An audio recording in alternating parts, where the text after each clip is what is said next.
정부가 다음 주부터 적용할 거리두기 조정안과 오미크론 대응 방역 대책을 오늘 발표합니다. 설 연휴 이동량 급증을 우려해서 현행 거리두기를 3주 연장하는 대신 사적 모임 인원 제한을 4명에서 6명으로 늘릴 전망입니다. 네, 오늘 0시 기준으로 발표될 국내 코로나19 신규 확진자는 4,000명 중반대로 예상됩니다. 어제 국내에 도착한 먹는 치료제는 오늘부터 환자에게 처방됩니다. 광주 아파트 공사장 붕괴 현장에서는 야간 수색과 구조 작업이 이어졌지만 잔해물이 워낙 많아서 난항을 겪고 있습니다. 추가 붕괴를 막기 위해 무너진 건물에 기울어진 채로 서 있는 타워 크레인 해체 작업은 오늘부터 시작됩니다.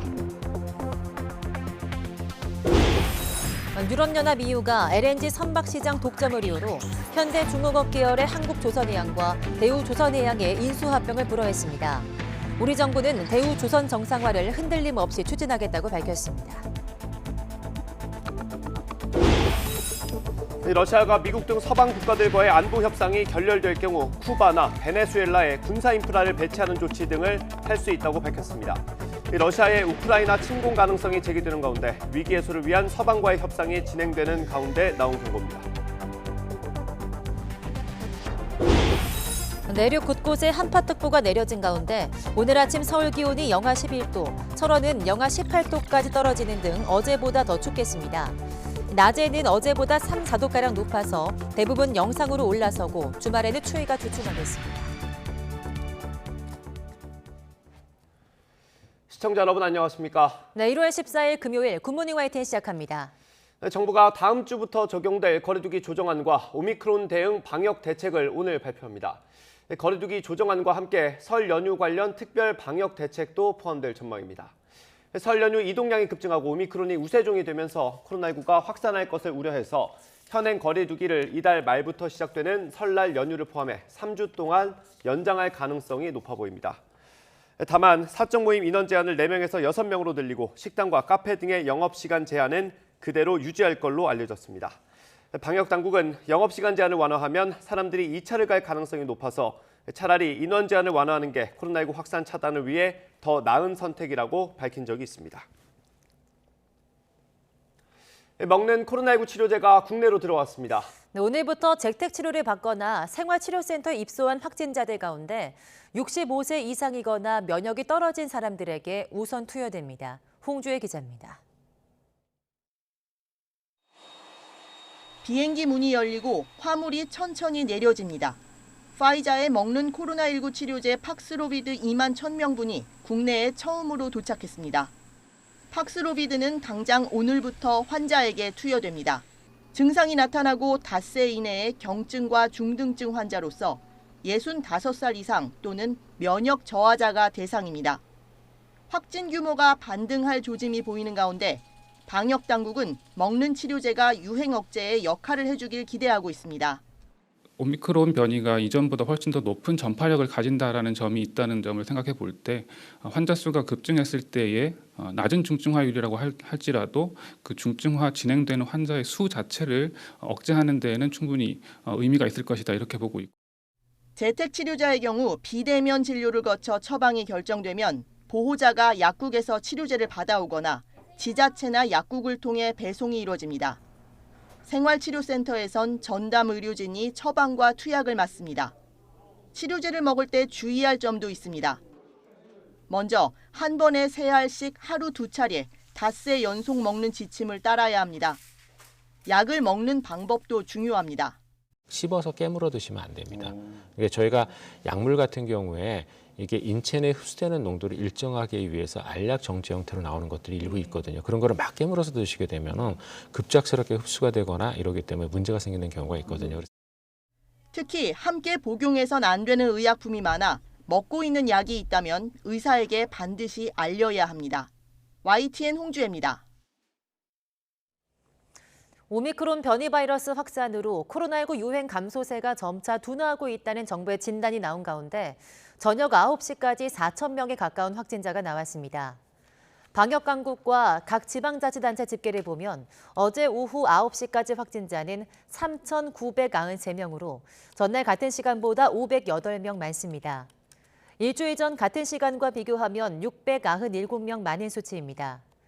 거리 두기와 백신 3차 접종 확대 효과로 국내 코로나19 유행 규모가 잠시 주춤했지만 최근 오미크론 변이 확산 등의 영향으로 감소세가 점차 둔화하고 있는 것으로 보입니다. 방역당국은 1, 2주 이내에 오미크론 변이가 우세종이 되면 확진자가 다시 증가할 것으로 보고 있습니다.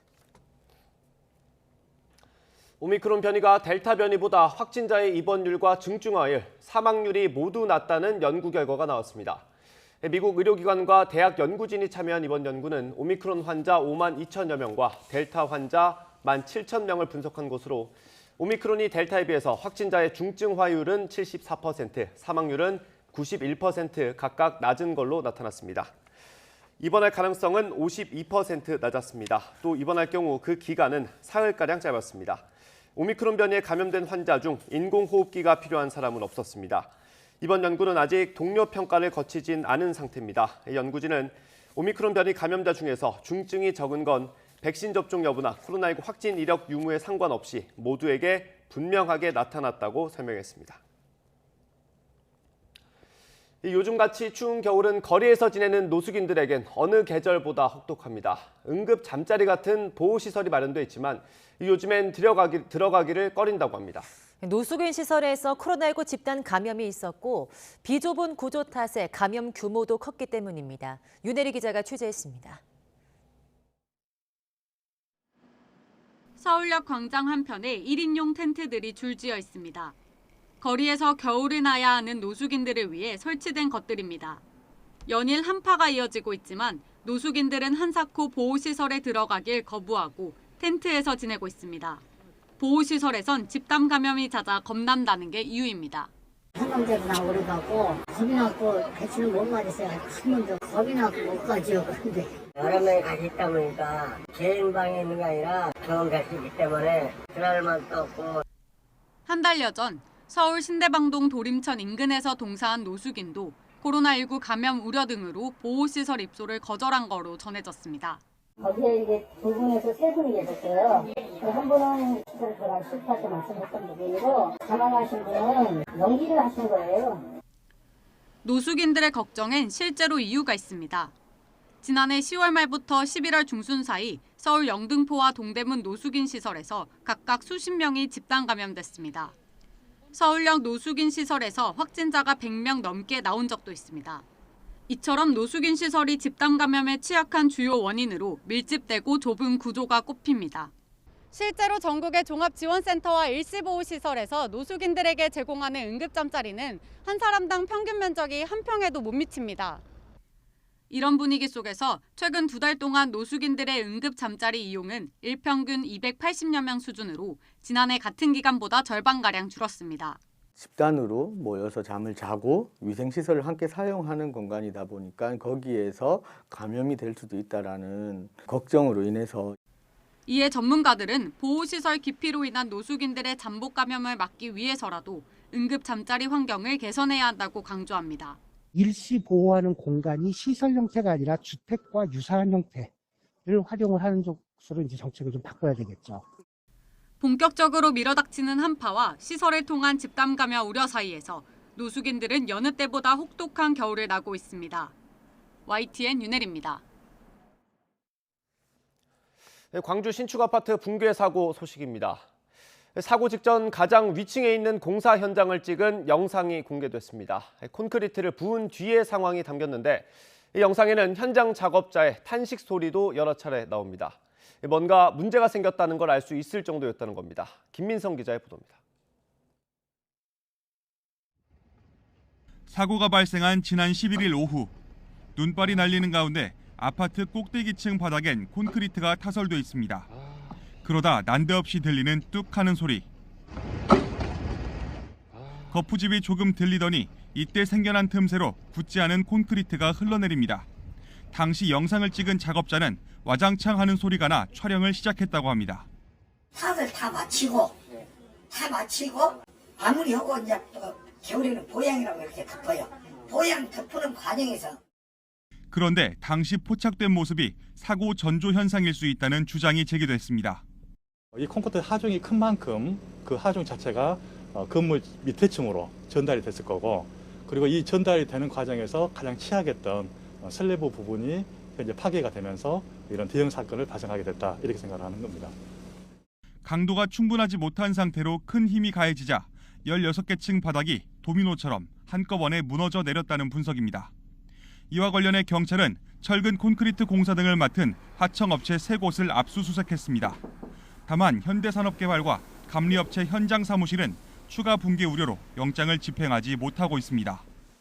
아직 무너진 건물 주변 안전이 확보되지 않은 상황, 구조도 수사도 현장 수습이 어느 정도 마무리된 뒤에야 속도를 낼 수 있을 거로 보입니다. YTN 김민성입니다. 네, 현장에서 실종자 수색은 여전히 어려움을 겪고 있습니다. 지하 1층에서 6명 가운데 1명을 찾았지만 생사도 확인하지 못하고 있습니다. 바닥에 떨어진 구조물이 워낙 많아서 접근하는 것조차 쉽지 않습니다. 오태인 기자의 보도입니다. 인명수색견이 폐허가 된 아파트를 구석구석 살핍니다. 구조대원들도 조를 이뤄 수색을 이어갑니다. 첨단 장비까지 투입돼 현장을 샅샅이 뒤진 결과 마침내 지하 1층 계단 부근에서 실종자 1명이 발견됐습니다. 사고가 난 지 꼬박 사흘 만입니다. 하지만 낙하물과 건물 잔해가 워낙 많아 현장 접근이 어렵습니다. 이 때문에 위치는 확인됐지만 실종자의 생사는 아직 알 수 없습니다. 그래서 첨단 장비를 활용해서 층별로 하나씩 정밀 수색을 한 것이죠. 그래서 한 과정에서 1층, 지하 1층 난간 쪽에서 발견이 된 것입니다. 소방당국은 중장비를 투입해 낙하물과 파손된 차량 등을 치우고 있습니다. 본격적인 구조 작업에 앞서 최소한의 안전과 진입로를 확보하기 위해서입니다. 하지만 눈까지 내리는 열악한 여건 속에 추가 붕괴 우려는 여전합니다. 불안하게 서 있는 타워 크레인 해체를 위한 준비 작업도 시작됐습니다. 추가 붕괴 사고를 막기 위한 타워 크레인 해체 작업은 일요일까지는 적어도 완료토록 할 것이고 옹벽 안전장치 설치 등도 조기에 조치하기로 약속했습니다.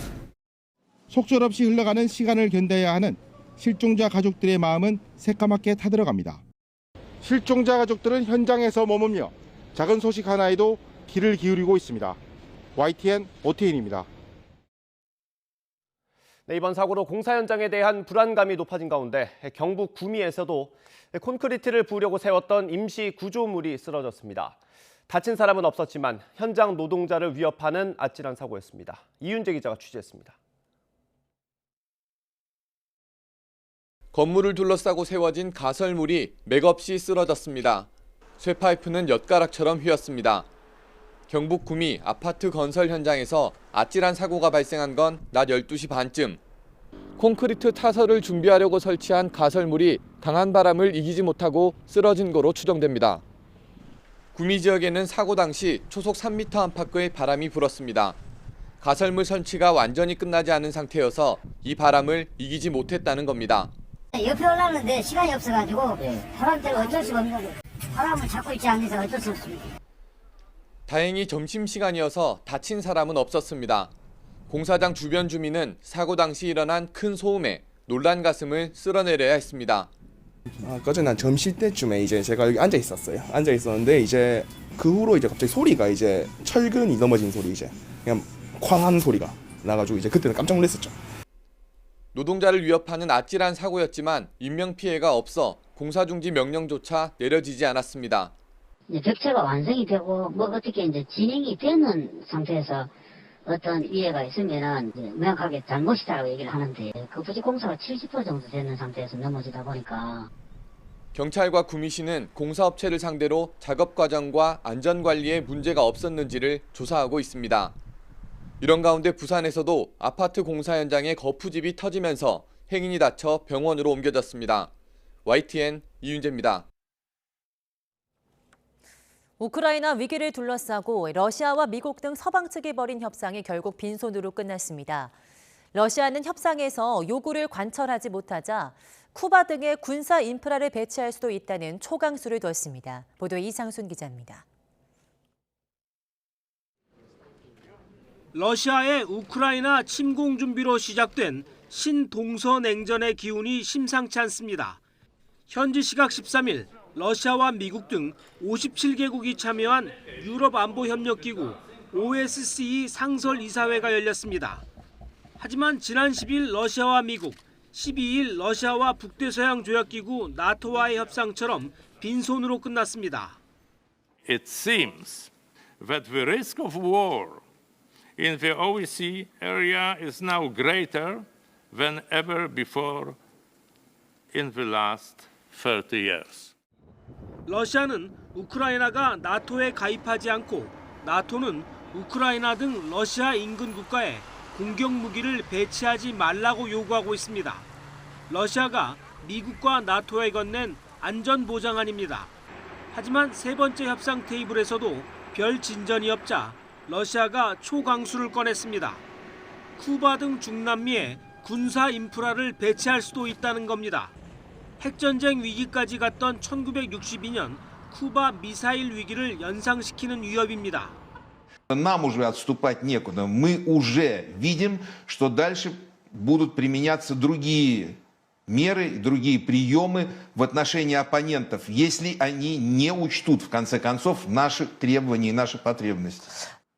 앞서 푸틴 대통령은 요구가 관철되지 않으면 극초음속 순항 미사일로 무장한 군함을 배치해 군사적 대응을 하겠다고 밝히기도 했습니다. 러시아는 아직 협상을 통한 외교적 해결의 필요성을 강조하고 있습니다. 하지만 미국 등 서방 측은 러시아의 요구가 냉전 시대 이후의 세계 질서를 흔들 수 있다고 보는 만큼 양측이 합의점을 찾기가 쉽지 않아 보입니다. YTN 이상수입니다. 반정부 유혈 시위로 카자흐스탄 알마티 국제공항에 묶였던 아시아나 항공편이 8일 만에 돌아왔습니다. 공항 근처 호텔에 대피한 승객들은 창밖에서 총에 맞아 죽어가는 사람들을 보면서 며칠 동안 공포에 떨었다고 전했습니다. 김혜은 기자입니다. 카자흐스탄에서 대규모 반정부 시위가 확산하던 지난 5일, 알마티 공항에 도착한 아시아나 항공 여객기는 공항까지 난입한 시위대로 발이 묶였습니다. 승객들은 공항 버스를 타고 가까스로 경납고에 몸을 숨겼습니다. 그러니까 급하게 이제 공항 순환버스를 타고 한 4km 정도 공항 끝으로 급하게 전속력으로 이동을 했어요. 차 부서질 정도로. 이튿날에도 항공편이 뜨지 못하자 승객 일부는 인근 호텔로 대피했습니다. 알마티를 빠져나가기 위해 공항을 찾은 승객들도 시위대에 빌려 호텔로 피신했습니다. 아니 원래는 이제 5일날, 6일날 출국을 하려고 했던 거예요. 그래서 이제 갔다가 이제 거기서 이제 시위대가 들이닥쳐서 저희 이제 호텔로 피신하고 그랬죠.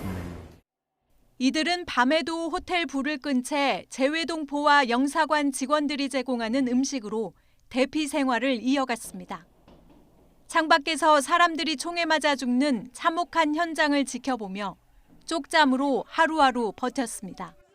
애들도 총 맞아 죽고 외국인도 총 맞아 죽고 기자분도 총 맞아 죽고 짐을 많이 싸놓고 잤어요. 그냥 한 2-3시간씩 자고 그랬어요. 극심한 혼란 속에서도 가까스로 한국과 문자로 교신했다고 전했습니다. 제 폰으로 이제 문자 교신을 할 수 있게 했고 제 폰으로 이제 아시아나 통제실하고 기장님하고 계속 이제 교신을 했죠. 이번 항공편에는 승객 39명과 승무원 8명 등 47명이 탑승했습니다. 이 가운데 우리 국민은 43명입니다.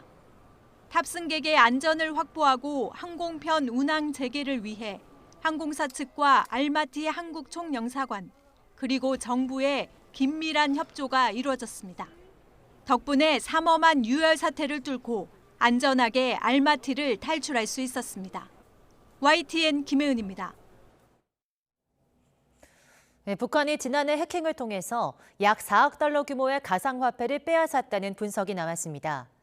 특히 다양한 가상화폐를 섞어 해킹한 뒤 이를 여러 차례에 걸쳐 세탁하고 디파이 플랫폼을 사용하는 등 고도화한 수법을 사용하는 것으로 드러났습니다. 미국의 블록체인 분석업체 체이널리시스는 현지 시간 13일 보고서를 통해서 북한이 지난해 모두 3억 9,500만 달러, 우리 돈으로 4,680억 원 규모의 가상화폐를 해킹한 것으로 집계했다고 밝혔습니다. 이 같은 작업은 주로 북한군 정찰 총국과 연계된 것으로 추정돼서 미국과 유엔 제재 대상인 라자루스 그룹이 주도한 것으로 알려졌습니다. 이 해커 조직은 2014년 북한 체제를 조롱한 영화를 제작한 미국 소니 픽처스를 해킹한 의혹이 불거지면서 국제사회에 이름을 알렸습니다. 보고서는 특히 북한의 해킹 패턴 변화와 함께 자금 세탁 작업이 정교화하고 있다고 분석했습니다. 북한이 알트코인과 ERC20 토큰을 거래소에서 이더리움으로 교환한 뒤 다시 비트코인으로 바꾸고 기존 비트코인과 합쳐서 세탁하는 등의 경로를 이용한 것으로 분석했습니다. 또 북한이 사용자 정보를 수집하지 않기 때문에 자산 동결 위험 없이 정체를 노출하지 않은 채 한층 다양한 거래소 이용이 가능한 디파이 플랫폼을 사용하고 있다고 지적했습니다. 네, 영국 국내 정보기관인 MI5가 현지 시간 13일 의회 중국 스파이 경계령을 내렸습니다. MI5는 중국 공산당과 연계된 중국인 여성 변호사 크리스틴 리가 영국 의원들과 교류하며 부적절한 영향력을 행사한다고 경보를 발동했다고 영국 언론들이 일제히 보도했습니다. 크리스틴 리는 정치인들에게 70만 파운드, 우리 돈으로 약 11억 원 이상을 기부했고 특히 노동당 베리 가디너 의원이 상당액을 받은 것으로 지목됐습니다. 리의 아들은 가디너 의원의 사무실에서 일정 관리자로 일하다가 현지 시간 13일 그만뒀습니다. 다만 크리스틴 리는 중국 대사관 소속은 아니며 현재로선 추방이나 기소 계획은 없다고 영국 언론들은 전했습니다. 네, 유럽연합 EU 집행위원회가 현대중공업 계열의 한국조선해양과 대우조선해양의 기업 결합을 승인하지 않는다고 밝혔습니다. 이로써 합병은 결국 무산된 건데요. LNG 운반선 시장에서 독점 우려가 발목을 잡았습니다. 보도에 박홍구 기자입니다. 지난 2019년 3월 대우조선의 민영화 계약 체결 이후 3년 가까이 끌어오던 인수합병이 최종 불발됐습니다. 합병을 위해서는 주요국 경쟁당국의 허가를 받아야 하는데 유럽연합 EU의 승인은 필수적이었습니다. 하지만 EU는 두 기업의 결합이 LNG 운반선 시장에서 지배적인 위치를 형성해 경쟁을 저해한다며 합병을 허가하지 않았습니다. 두 회사가 합병할 경우 최근 수요가 늘고 있는 LNG 운반선의 시장 점유율이 60%에 달해 독점의 우려가 있다고 판단한 것입니다. 최근 5년간 건조량 기준으로 시장 점유율을 분석해 보면은요, 한국조선해양하고 대우조선해양을 합치면 한 60% 정도가 됩니다. 이 부분이 EU에서는 시장 점유율이 높다라고 판단하는 게 아닌가. 합병 불발에 대해 인수 주체였던 현대중공업그룹은 EU의 결정은 비합리적이고 유감스럽다고 비판했습니다. 현대중공업은 최종 결정문을 면밀히 검토한 뒤 시정 요구 등을 할 계획입니다. 정부도 아쉬움을 표하며 국내 조선산업 경쟁력 제고와 대우조선 정상화를 위해 노력하겠다고 밝혔습니다. 다만 최근에 조선산업 여건이 합병을 추진하던 2019년보다 개선돼 EU의 이번 결정이 우리 조선업계에 미치는 영향은 크지 않을 것으로 판단한다고 설명했습니다. 하지만 대우조선해양은 자금난이 불거질 가능성이 있습니다. 이미 지난해 3분기 부채 비율이 300%까지 올라간 상태에서 수주 계약금만 받고 선박을 제작하기에는 원자재 구입 등 자금 집행 여력이 모자랄 수 있기 때문입니다. 일단은 단기적으로 아마 고충이 있을 것 같습니다. 양질의 수주를 확보했다고 하더라도 이를 제작하는 과정에서는 어쨌든 조선업체들의 대규모 자금 집행이 불가피합니다. 수개월 정도는 경영진들이 굉장히 고충이 있지 않을까 이렇게 생각이 되고요.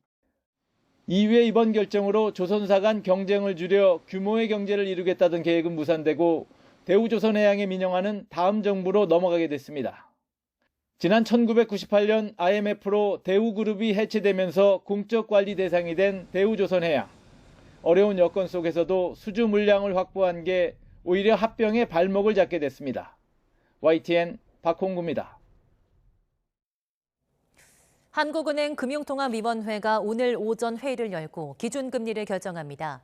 금통위는 앞서 지난해 8월과 11월 두 차례 0.25%포인트씩 올려서 현재 기준금리는 1%입니다. 금융권에서는 최근에 급격한 물가 상승과 가계부채 증가, 미국의 금리 인상 움직임 등으로 금통위가 오늘 기준금리를 0.25%포인트 올릴 것으로 전망하고 있습니다. 반면 오미크론 바이러스 확산 등으로 아직 코로나19 사태가 끝나지 않은 만큼 기준금리를 동결할 것이라는 전망도 나오고 있습니다. 레이널 브레이너드 미국 연방준비제도 부의장 지명자는 인플레이션이 너무 높다며 연준 목표치 2%로 끌어내리는 것을 최대 과제로 꼽았습니다. 브레이너드 지명자는 현지 시간 13일 상원금융위 인준청문회에서 인플레이션 대응이 우리의 가장 중요한 임무라며 이같이 강조했습니다. 브레이너드 지명자는 금융 규제 강화를 주장하는 등 진보적 성향이 강한 비둘기파 인사로 분류되었으나 청문회에서는 연준의 긴축 기조 전환에 따라 괴를 갖지 않은 발언을 내놓은 것으로 보입니다. 미국 금리 인상 시기를 가늠할 중요한 기준 중 하나인 고용은 다시 불안정한 모습을 보였습니다.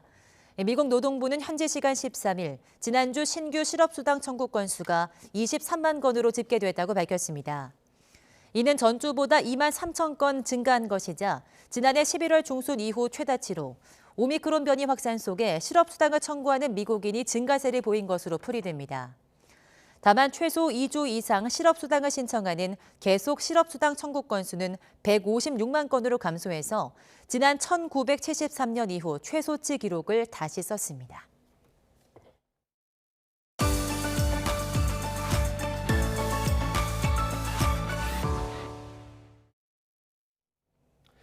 어젯밤 서울 도림 고가차도에서 중앙선을 넘은 트럭에 오토바이를 타고 있던 배달 노동자 2명이 숨졌습니다. 천안에서는 차량 충돌 사고로 3명이 다쳤습니다. 밤사이 사건 사고 이준엽 기자가 보도합니다. 어떡해. 오토바이 배달기사. 119 구조대원이 쓰러진 배달 노동자에게 다급하게 심폐소생술을 실시합니다. 어젯밤 10시 10분쯤 서울 물레동에 있는 고가차도에서 50대 오토바이 배달 노동자 2명이 숨지는 사고가 일어났습니다. 숨진 2사람을 포함해 탑차 운전자 부부와 50대 트럭 운전자, 30대 승용차 운전자까지 모두 6명이 병원에 이송됐습니다. 그 하얀 트럭이랑 파란 트럭이랑 이렇게 마주보고 있었고 그 사람이 밑에 깔려 있었거든요. 엎드려 있었거든요. 60대 남성이 몰던 탑차가 차선을 넘어와 오토바이 2대와 정면으로 충돌했고 뒤따르던 트럭과 승용차가 연달아 부딪혔습니다. 반대편 차선에서 탑차가 넘어오면서 오토바이와 차량 5대가 얽히며 추돌 사고가 일어난 것으로 전해졌습니다. 경찰은 탑차 운전자가 브레이크가 안 밟힌다며 반대편 차선으로 꺾어 들어와 사고가 일어난 것으로 보고 브레이크 고장 여부 등을 확인하고 있습니다. 음주는 하지 않은 것으로 파악됐습니다. 트럭 운전자분이 브레이크가 이상하게 생겨서 핸들을 이제 반대쪽 차선을 좀 틀게 됐나 봐요. 어젯밤 11시 50분쯤 충남 천안시 한 다리 위에서는 택시와 소형 SUV가 충돌하는 사고가 났습니다. 택시 운전자와 승객, SUV 운전자까지 모두 3명이 병원으로 옮겨졌습니다. YTN 이준엽입니다. 더불어민주당 이재명 후보의 변호사비 대납 의혹을 제보한 인물은 심장질환으로 숨졌다는 부검 결과가 나왔습니다. 하지만 정치권 공방은 계속됐는데요. 민주당은 야당이 고인의 죽음을 선거에 활용했다고 비난했고 야권은 여전히 의문이 남는다며 공세를 이어갔습니다. 엄윤주 기자입니다. 민주당 이재명 후보의 변호사비 대납 의혹 제보자 이모 씨 사망에 대한 국민의힘의 비판 수위는 한층 높아졌습니다. 이딴 사망 사건 뒤에 이 후보의 이른바 데스노트가 있는 것 아니냐고까지 공격했습니다. 국민의당도 가세했습니다. 연쇄 간접 살인 사건이라고 해도 과언이 아닙니다. 영화 아수라를 본 국민이라면 어느 쪽이 영화고 어느 쪽이 현실인지 분간할 수 없을 정도로 그야말로 소름 끼치는 공포감을 느낄 것입니다. 이재명 후보의 대장동 게이트를 비롯한 비리 의혹 규명에 결정적 키를 쥐고 있는 분들이 살인 멸구를 당하고 있습니다. 특히 국민의힘은 변호사비 대납 의혹이 대장동 개발 특혜 의혹도 풀 수 있는 퍼즐이라고 보고 당내 의문사 진상규명위원회를 설치하는 등 압박 수위를 높였습니다. 여당에서 이 씨를 대납 의혹 조작 제보자로 부른 데 대해서도 2차 가해라며 날을 세웠습니다. 하지만 1차 부검 결과 이 씨가 평소 앓던 심장질환으로 사망한 것으로 추정된다는 소견이 나오자 민주당은 즉각 반격에 돌입했습니다. 개인의 죽음을 정쟁에 이용한 것이야말로 흑색 선전이라며 사과를 요구하고 나섰습니다. 더욱이 이재명 후보와 아무런 관련이 없는데도 간접 살인과 같은 망언으로 허위 사실을 유포했다며 법적 대응도 시사했습니다. 오로지 정쟁에 도움이 된다면 흑색 선전에 이용한 것도 서슴지 않고 있습니다.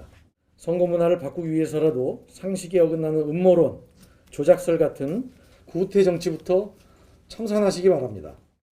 반면 국민의힘은 경찰이 신속하게 타살 혐의에 선긋는 부검 결과를 발표한 게 오히려 수상하다고 주장했습니다.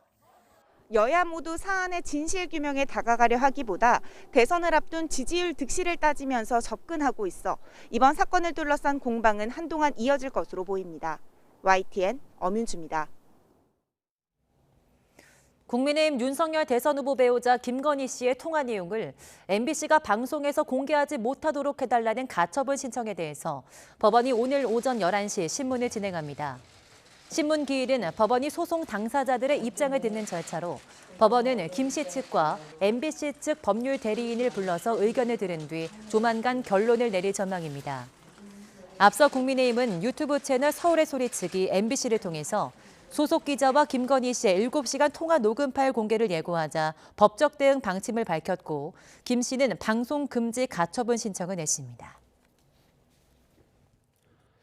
이재명, 윤석열 두 양강 후보가 설 연휴 전에 TV 토론을 하기로 합의했습니다. 이른바 밥상머리 민심을 두고 치열한 경쟁이 예상되는 가운데 국민의당 안철수 후보는 기득권의 담합이라며 다자 토론을 촉구했습니다. 부정원 기자입니다.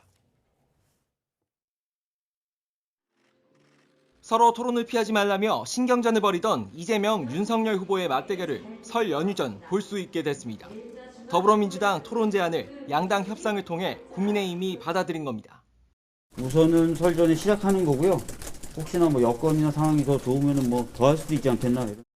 주제는 국정 전반 모든 현안으로 지상파 방송사가 주관하게 됩니다. 민주당은 다자 토론도 수용할 의사가 있다고 여지를 열어뒀지만 양당 모두 일단 이번 협상 대상은 양자 토론이었다고 강조했습니다. 양자 협상을 한 겁니다. 그래서 만약에 그걸 한다면 후보의 일정이나 모든 거가 새로 끼어들어가야 되기 때문에 토론에서 소외된 국민의당 안철수 후보 측은 즉각 반발했습니다. 국민의 알 권리를 침해하는 것은 물론 안 후보의 상승세를 막으려는 기득권 양당이 담합에 나선 것이라고 맹비난했습니다. 그 속이 너무나 뻔한 것 아닙니까? 한마디로 두 당이 힘을 합쳐 안철수 후보의 상승 기류를 막겠다는 것 아니겠습니까? 군소 후보들도 아쉬움을 토로했습니다. 1차 목표는 5%를 넘어서 이 TV 토론회에 나오는 것이 목표고요. 일단 나오기만 한다면 저는 다른 후보와 분명한 차별성을 보여서 압도할 수 있다고 생각을 합니다. 민주당과 국민의힘은 설 연휴 이후 추가 토론도 논의한다는 계획입니다. 하지만 박빙 구도 속 득실 계산을 하다 보면 법정 토론 3차례를 넘어선 추가 토론이 성사될지는 의문입니다. 서로 피할 것 없다면서도 윤석열 후보 측에서는 20차례 넘게 토론만 할 수는 없다며 선을 그었습니다. 일단 설 연휴 전 양자 토론에 합의하며 첫 발은 뗐지만 추가 토론이 불가능한 건 아닌지 또 토론이 양강 주자의 전유물로 끝나는 건 아닌지 하는 우려는 여전히 남아 있습니다. YTN 부정원입니다. 민주당 이재명 후보가 재개발, 재건축 신속 협의체를 도입하고 용적률을 500%까지 높일 수 있는 주거지역을 신설하는 등 규제를 풀어 주택 공급을 늘리겠다고 밝혔습니다. 이 후보는 어제 서울 노원구에서 노후 아파트 단지 주민들과 간담회를 한 뒤 부동산 문제로 국민의 고통이 너무 크다고 사과하며 재개발, 재건축에 대한 과도한 억제를 풀겠다고 공약했습니다. 그러면서 정부와 지자체, 주민 사이에 신속한 개발에 협의가 되면 인허가 통합 심의를 적용해 사업 기간을 대폭 줄이고 4종 주거지역을 신설해 최대 500%까지 용적률을 높이고 층수 제한도 유연하게 조정하겠다고 밝혔습니다. 이와 함께 고도 제한 지역이나 일종 일반 거주 지역에는 맞춤형 대책을 마련하고 재정착이 어려운 원주민에 대한 특별 대책, 노후 공동주택에 대한 리모델 지원도 함께 추진하겠다고 말했습니다. 국민의힘 윤석열 후보는 오는 4월로 예정된 전기요금 인상을 전면 백지화하겠다고 밝혔습니다. 윤 후보는 기자회견을 열고 문재인 정부의 졸속 탈원전 정책으로 발생한 적자와 부채의 책임을 한국전력이 고스란히 국민에게 떠넘긴다며 이같이 말했습니다. 윤석열 후보는 또 차기 정부를 맡게 되면 기능 중심의 슬림한 청와대로 개편하고 분권형 책임 장관제를 도입하겠다고 약속했습니다. 윤 후보는 어제 차기 정부 운영 관련 정책 토론회에서 청와대는 정부 조직 전반이 잘 작동할 수 있도록 범부처적, 국가적 사안을 조정하고 추진하는 전략적인 조직으로 전환하고 대신 각 부처 장관에게 전권을 부여하되 결과에 책임을 지게 하는 분권형 책임 장관제를 도입하겠다고 약속했습니다.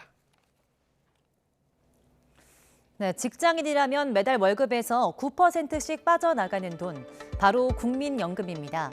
젊었을 때 납부를 하면 은퇴 후 연금을 받을 수 있는 구조인데요. 네, 하지만 현재 국민연금 제도라면 2055년 재원이 고갈되고 1990년생부터는 국민연금을 한 푼도 받지 못할 것이라는 연구 결과가 나왔습니다. 왜 이런 일이 발생하는 걸까요? 네, 노인 인구가 폭발적으로 늘어나는 것이 가장 큰 이유인데요. 65세 고령 인구 비중은 올해 기준 17.3%로 미국 등 주요 5개국보단 낮지만 3년 뒤에는 20.3%로 미국을 제치고 초고령 사회로 진입하고 2045년도에는 37%로 세계 1위인 일본을 추월할 것으로 전망됐습니다. 네, 여기에 한국의 노인 빈곤율이 OECD 37개국 중 1위이고요. 또 G5국 평균의 3배에 달한다고 집계되기도 했죠. 노인들의 근로소득까지 줄면서 결국 국민연금으로 노인 빈곤을 채우고 있는 형국입니다. 우리나라의 국민연금은 적게 내고 빨리 받는 형태로 설계가 돼 있는데요. 이 기금 고갈 우려가 나오면서 대선 후보들도 관련 공약을 속속 내놓고 있습니다. 차례로 들어보겠습니다. 저희가 말씀드릴 수 있는 것은 필요한 일이다. 해야 된다.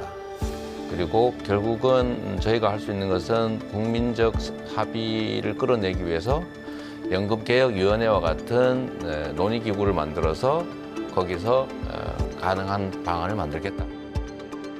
다만 제가 약속드릴 수 있는 거는 초당적인 연금개혁위원회를 만들고 이렇게 해서 이것도 그냥 방치할 것이 아니라 이슈화를 시켜가지고 국민의 어떤 대합의를 이끌어내서 반드시 임기 중에는 연금 재정의 부실화를 막으면서 그 목적을 달성하는 데 어떤 최적의 방안을 이제 해야 된다. 더 나아가서 2088년이 되면 국민연금의 누적 적자가 무려 1경 7천조 원이 됩니다. 이걸 그대로 둔다는 건 범죄 행위거든요. 그래서 저는 그래서 지금 이미 일본에서 2015년부터 시행하고 있는 것처럼 동일 연금 기준으로 모든 연금들을 통일하자고 말씀드리는 건데요. 네, 재원 마련을 위해서는 연금료율을 높여야 하는데 이렇게 되면 젊은 세대의 부담이 커져 세대 갈등으로 이어질 우려도 있습니다.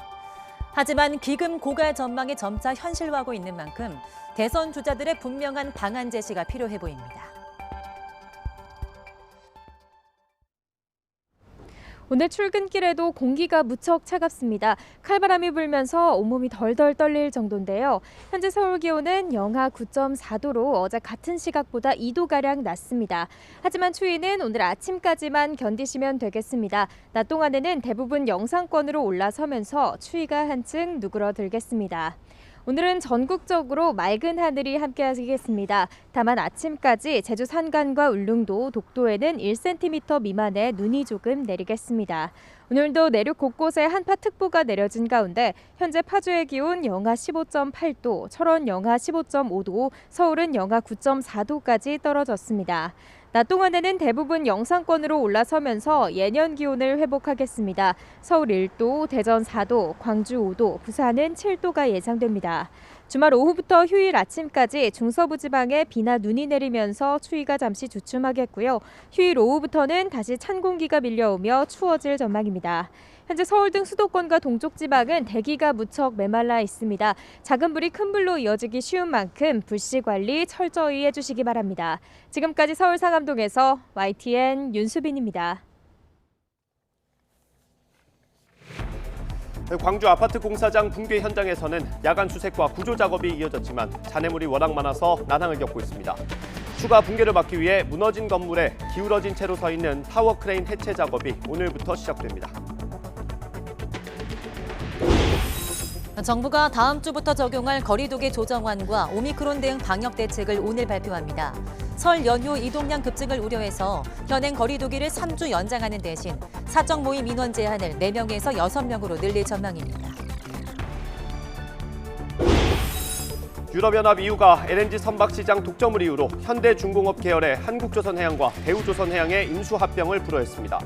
우리 정부는 대우조선 정상화를 흔들림 없이 추진해 나가겠다고 밝혔습니다.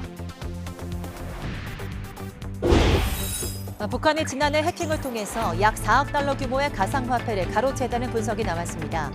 또 다양한 가상화폐를 섞어 해킹한 뒤 이를 여러 차례에 걸쳐 세탁하고 탈중앙화 금융 플랫폼을 사용하는 등 수법이 고도화된 것으로 확인됐습니다.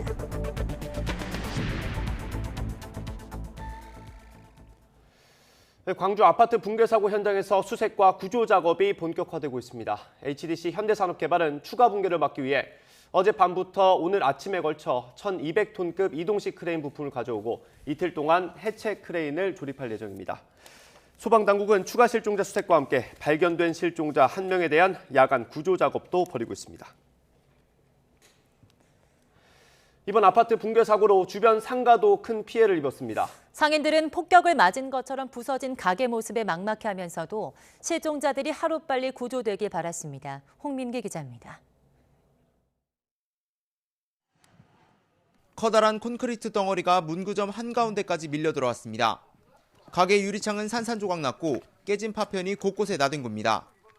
바로 옆 아파트 공사장 외벽과 구조물이 무너지면서 파편이 상가 건물을 덮친 겁니다. 깨진 유리창으로 강풍이 들이치면서 가게 안은 붕괴 현장에서 떨어진 단열재와 모래, 흙 등으로 아수라장이 됐습니다. 다행히 크게 다친 사람은 없었지만 상인들은 놀란 가슴을 쓸어내렸습니다. 갑자기 놀래고 정전은 되고 불빛은 반짝거리고 하니까 순간 놀라서 제가 지진이 난 줄 알고 처음에는. 사고 직후 붕괴 현장 주변이 모두 통제되면서 외부인의 출입은 금지됐고 상가도 어둠에 휩싸였습니다. 일부 상인들은 소방당국의 출입 허가를 받아 폐허가 된 상가를 정리하며 생업을 이어갈 준비를 시작했습니다. 우리 직원들이 안에 있어서 점검할 것이 좀 있다고 해서 어렵게 협조받아서 들어왔습니다. 언제 다시 영업할 수 있을지도 알 수 없는 상황. 하지만 상인들은 생존자 구조가 무엇보다 우선이라며 간절한 마음으로 기적을 바랐습니다. 지금 상황은 인명이 더 중요하니까 저희들이 좀 손해가 나더라도 이해하고 인명 구조가 된 다음에 정상적으로 될 수 있도록 협조를 의뢰해야죠. 광주 서구청은 하루아침에 날벼락을 맞은 상인들을 위한 지원 방안을 논의하고 있습니다. 현대산업개발처하고 또 협의를 해서 어떤 적당한 어떤 보상책을 마련되지 않을까 그렇게 예상하고 있습니다. 마무리되는 대로 어떤 최대한까지 이렇게 아마 조치가 될 것 같습니다. 시시각각 줄어드는 골든타임과 함께 실종자 가족들은 물론 주변 상인들의 시름도 깊어지고 있습니다. YTN 홍민기입니다. 광주시는 이 아파트의 안전성이 확보되지 않으면 모두 헐고 다시 짓는 방안까지 검토하기로 했습니다. 사고 현장에서 민원이 많았던 점도 구청 감찰을 통해 책임을 가리겠다고 밝혔습니다. 김범한 기자입니다. 굉음과 함께 불꽃이 내며 무너진 현대산업개발의 광주광역시 화정동 신축아파트. 갖가지 피해에 시달리던 주민은 올 것이 오고야 말았다는 반응이었습니다. 지하 같은 거 공사하는 거 보면 설계라든가 안전을 전부 무시하고 한다. 주변에 진동이 다 울리고 발파까지 하는데 막 진동걸 봐버리고 민원인들 합의도 없이 일방적으로 하고 그래서 설계까지 다 의심스럽다. 사고 현장은 국내 도급 순위 9위의 대형 건설사가 짓던 아파트인지 믿기가 어려울 정도입니다. 광주광역시는 안전성의 확보 없이는 공사를 다시 할 수 없다고 못을 박았습니다. 이번 붕괴 사고가 발생한 아파트 공사 현장은 전문가들과 철저히 점검해서 건물에 대한 안전성이 확보되지 않으면 건물 전면 철거 후 재시공하는 방안까지도 검토토록 하겠습니다. 광주광역시는 또 법률 검토를 거쳐 일정 기간 동안 현대산업개발이 광주에서 사업할 수 없도록 하는 것도 고려하고 있다고 덧붙였습니다. 지난해 6월 철거되던 건물이 시내버스를 덮치면서 9명이 숨지고 8명이 다친 광주 학동 재개발 구역입니다. 현대산업개발은 이곳을 비롯해 모두 5군데에서 공사를 맡고 있습니다. 앞서 광주광역시는 사고 직후 현대산업개발의 사업장 5곳의 공사 중지를 명령했습니다. 광주시는 앞으로 구청별로가 아닌 공동감리단을 설치해 문제가 있으면 공사를 곧바로 중단하고 위험 요인을 없애기로 했습니다. 또 사고 현장의 민원이 빗발쳤던 점을 토대로 감독기관인 광주 서구청을 특별 감찰해 책임이 드러나면 엄중하게 문책할 방침입니다. YTN 김범환입니다. 오미크론 변이 확산으로 코로나19 유행 감소세가 점차 둔화하고 있다는 진단이 나온 가운데 어젯밤 9시까지 4,000명에 가까운 확진자가 나왔습니다. 방역당국과 각 지방자치단체 집계를 보면 어젯밤 9시까지 확진자는 모두 3,993명으로 어제 같은 시간보다 508명이 많습니다. 일주일 전 같은 시간과 비교하면 697명이 많은 숫자입니다. 강원도에 있는 한 재활병원에서 집단 감염이 확인됐습니다. 네, 이번 환자 가운데 음성 판정을 받은 일부 환자들이 불안한 마음에 퇴원을 결정했는데 치료를 받을 수 있는 병원을 찾지 못할까 걱정하고 있습니다. 홍성욱 기자입니다. 강원도 원주에 있는 재활병원입니다. 지난 12일 50대 간호조무사가 처음 코로나19에 감염됐습니다. 이후 가족 1명과 병원 동료 2명이 추가 확진됐습니다. 병원 측이 환자와 의료진 등 병원 관계자 200여 명에 대한 진단검사를 벌였는데 하루 만에 확진자 수십 명이 쏟아져 나와 누적 확진자가 60명이 넘었습니다. 수십 명 집단 감염이 발생한 병원입니다. 이 병원 측은 코로나19 음성 확인이 된 일부 환자들을 퇴원시키거나 다른 병원으로 전원하는 방법을 검토하고 있습니다. 입원 환자 가운데 음성 판정을 받은 환자 일부는 스스로 병원을 빠져나왔습니다. 집단 감염이 확인돼 계속 머무는 게 불안해 퇴원한 건데 걱정이 많습니다. 여기 소견서를 가져가면은 그 병원에서 안 꺼려 하겠어요? 그래서 뭐 집에 있든지 뭐 어떻게 해야죠. 입원 중인 가족 퇴원을 기다리는 보호자도 어려움을 토로합니다. 다른 병원에서 뭐 확진자가 이렇게 많이 나왔는데 누가 받아주겠어요? 해당 병원은 병원 전체가 외부와 차단되는 코호트 격리 조치는 면했습니다. 병원 측은 집단 감염을 막지 못한 책임은 통감하지만 음성이 확인된 입원 환자의 퇴원 결정을 본인들이 막을 수는 없다고 밝혔습니다. 왜 퇴원을 하는지 이상이 없으니까 퇴원하실 거 아니에요. 원주시 보건당국은 코로나19 음성 확인서만 있다면 다른 병원에서 진료나 입원 치료를 이어받을 수 있다며 앞선 걱정을 말아달라고 당부했습니다. YTN 홍석입니다. 모레로 끝나는 현재 사회적 거리두기가 조금 더 연장될 걸로 보입니다. 대신 사적 모임 인원을 4명에서 6명으로 늘리는 방안이 거론되고 있습니다. 자세한 내용은 오늘 발표됩니다. 이영원 기자입니다. 코로나19 신규 환자는 연일 4,000명대로 전반적인 감소 추세가 이어졌지만 해외 유입 확진자는 전날에 이어 또 역대 최다를 기록했습니다. 이같이 해외 유입이 급증하고 유행 감소세가 둔화하고 있는 것은 오미크론 변이 확산 영향이라는 게 정부 평가입니다. 오미크론이 빠르게 퍼지면서 지난주 기준 12% 수준이었던 국내 검출률이 1, 2주 안에 50%를 넘겨 우세종이 될 것으로 내다봤습니다. 정부는 전파력이 큰 오미크론이 델타 변이를 대체해 전체 유행을 주도하면 확진 규모가 급증해 의료 체계에 부담을 줄 수 있다고 우려합니다. 이에 환자가 급증하는 5차 유행이 시작되기 전 유행 규모를 줄여둬야 피해를 최소화할 수 있다며 관련 대책 마련을 서두르고 있습니다.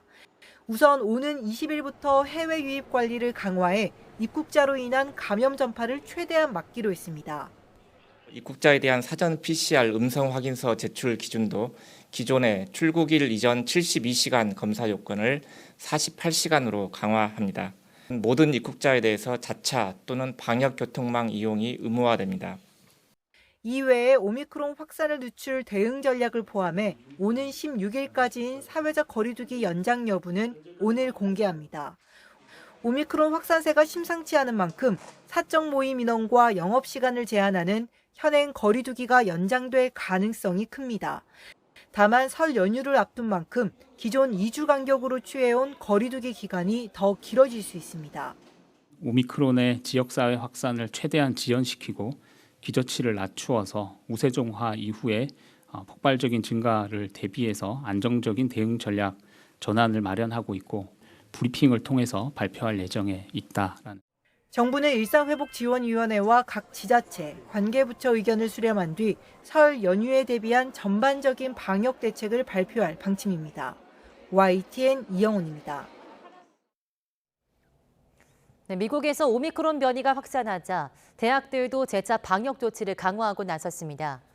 월스트리트 저널은 현지 시간 13일 올해 초부터 대면 수업을 본격화할 예정이었던 미국의 대학들이 계획을 변경하고 있다고 보도했습니다.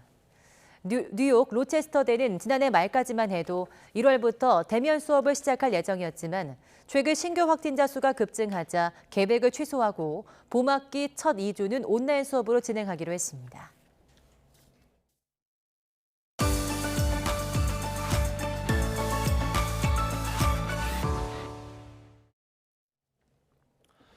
더불어민주당 이재명 후보가 수도권의 재개발, 재건축 규제를 완화하고 용적률을 500%까지 높일 수 있는 지역을 새로 만들겠다고 공약했습니다.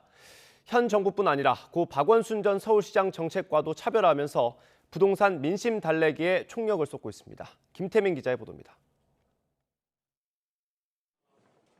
서울의 노후 아파트 단지 주민들과 마주 앉은 이재명 후보는 부동산 정책으로 고통받은 국민께 사과한다며 고개부터 숙였습니다. 먼저 그동안 민주정부가 재개발, 재건축을 과도하게 억제한 측면이 있다고 진단했습니다. 역대 민주정부는 재개발, 재건축을 과도하게 억제한 측면이 있습니다. 그러나 재개발, 재건축을 금기시하지 말고 국민의 주거 상향 욕구도 존중해야 합니다. 그리고는 유연하고 실용적으로 재개발, 재건축 규제를 완화해 주택 공급을 늘리겠다고 공약했습니다. 구체적 방안으로 용적률을 최대 500%까지 높일 수 있는 4종 주거지역 신설, 인허가 통합 심의를 통한 사업기간 대폭 단축 등을 제시했습니다. 재개발, 재건축 신속 협의제를 도입하고 500%까지 용적률 상향이 가능한 4종 주거지역을 신설하겠습니다. 용적률 상향, 층수 제한, 그리고 공공기업 비율 등도 유연하게 조정하고 가장 큰 걸림돌이던 안전진단제도 역시 거주민 삶을 기준으로 개편해 재건축 문턱을 낮추겠다고 강조했습니다. 그러면서 문재인 정부의 방향과는 다르다고 선을 그었습니다. 고 박원순 전 서울시장 정책도 보전 중심이라 주택 공급이 원활하지 못한 측면이 있었다고 지적했습니다.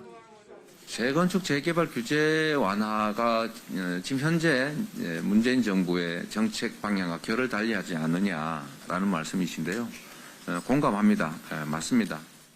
부동산 정책에 있어서 명확한 차별화 전략으로 수도권 부동산 민심에 호소하는 데 주력하는 모습입니다. 이재명 후보는 대선 민심의 최대 분수령으로 꼽히는 설 연휴 전까지 대규모 신규 택지 공급을 포함한 부동산 공약 발표에 심혈을 기울인다는 계획입니다. YTN 김태민입니다. 국민의힘 윤석열 후보는 오는 4월로 예정된 전기요금 인상을 백지화하겠다고 약속했습니다. 또 청와대는 전략 조직으로 규모를 줄이고 권한을 부처로 넘겨서 책임 장관제를 도입하겠다는 구상도 내놨습니다. 김승환 기자가 보도합니다. 윤석열 후보는 문재인 정부가 발표했던 4월 전기요금 인상을 정조준했습니다. 탈원전을 비롯한 정부의 잘못된 정책으로 발생한 한전 적자의 책임을 국민한테 떠넘긴다는 겁니다. 졸속으로 밀어붙인 탈원전 정책으로 발생한 한국전력의 적자와 부채의 책임을 회피하고 전기료 인상의 짐을 고스란히 국민께 떠넘기는. 특히 대선 직후에 전기요금을 올리겠다는 건 과학과 상식이 아닌 정치 논리라면서 전면 백지화하겠다고 선언했습니다. 공공요금 인상에 민감한 민심을 잡으면서도 현 정부의 정책 실패를 부각하려는 일거양득을 노린 것으로 풀이됩니다.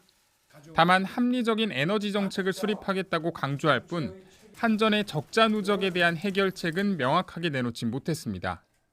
일단은 합리적인 에너지 믹스 정책이 먼저 결정이 되고 거기에 따라서 가격 조정이 있는 것이 맞다고 봅니다. 정부 조직 운영에서는 헌법상의 권력 분립 정신을 강조했습니다. 청와대를 작게 만들어 전략 조직으로 바꾸고 각 부처 장관이 전권을 가지되 결과에 대해 책임지는 분권형 책임장관제를 도입하겠다는 겁니다. 그러면서 정권이 바뀐 뒤 특정 정당이나 세력의 아부에 출세하려던 공무원들의 비위를 감찰하는 건 정상적이라면서 정치적 중립을 주문했습니다. 자세가 흐트러진 공무원들이 국가와 국민에 대해서 끼치는 폐악이 엄청 큽니다. 그래서 그거는 그런 사람들에게는 정치적 중립으로 보장해 줄 대상은 아니고요. 다만 본인이 검찰 시절 했던 공무원의 직권남용 수사는 사찰이나 선거 개입에만 적용했다며 과하지 않았다고 강조했습니다.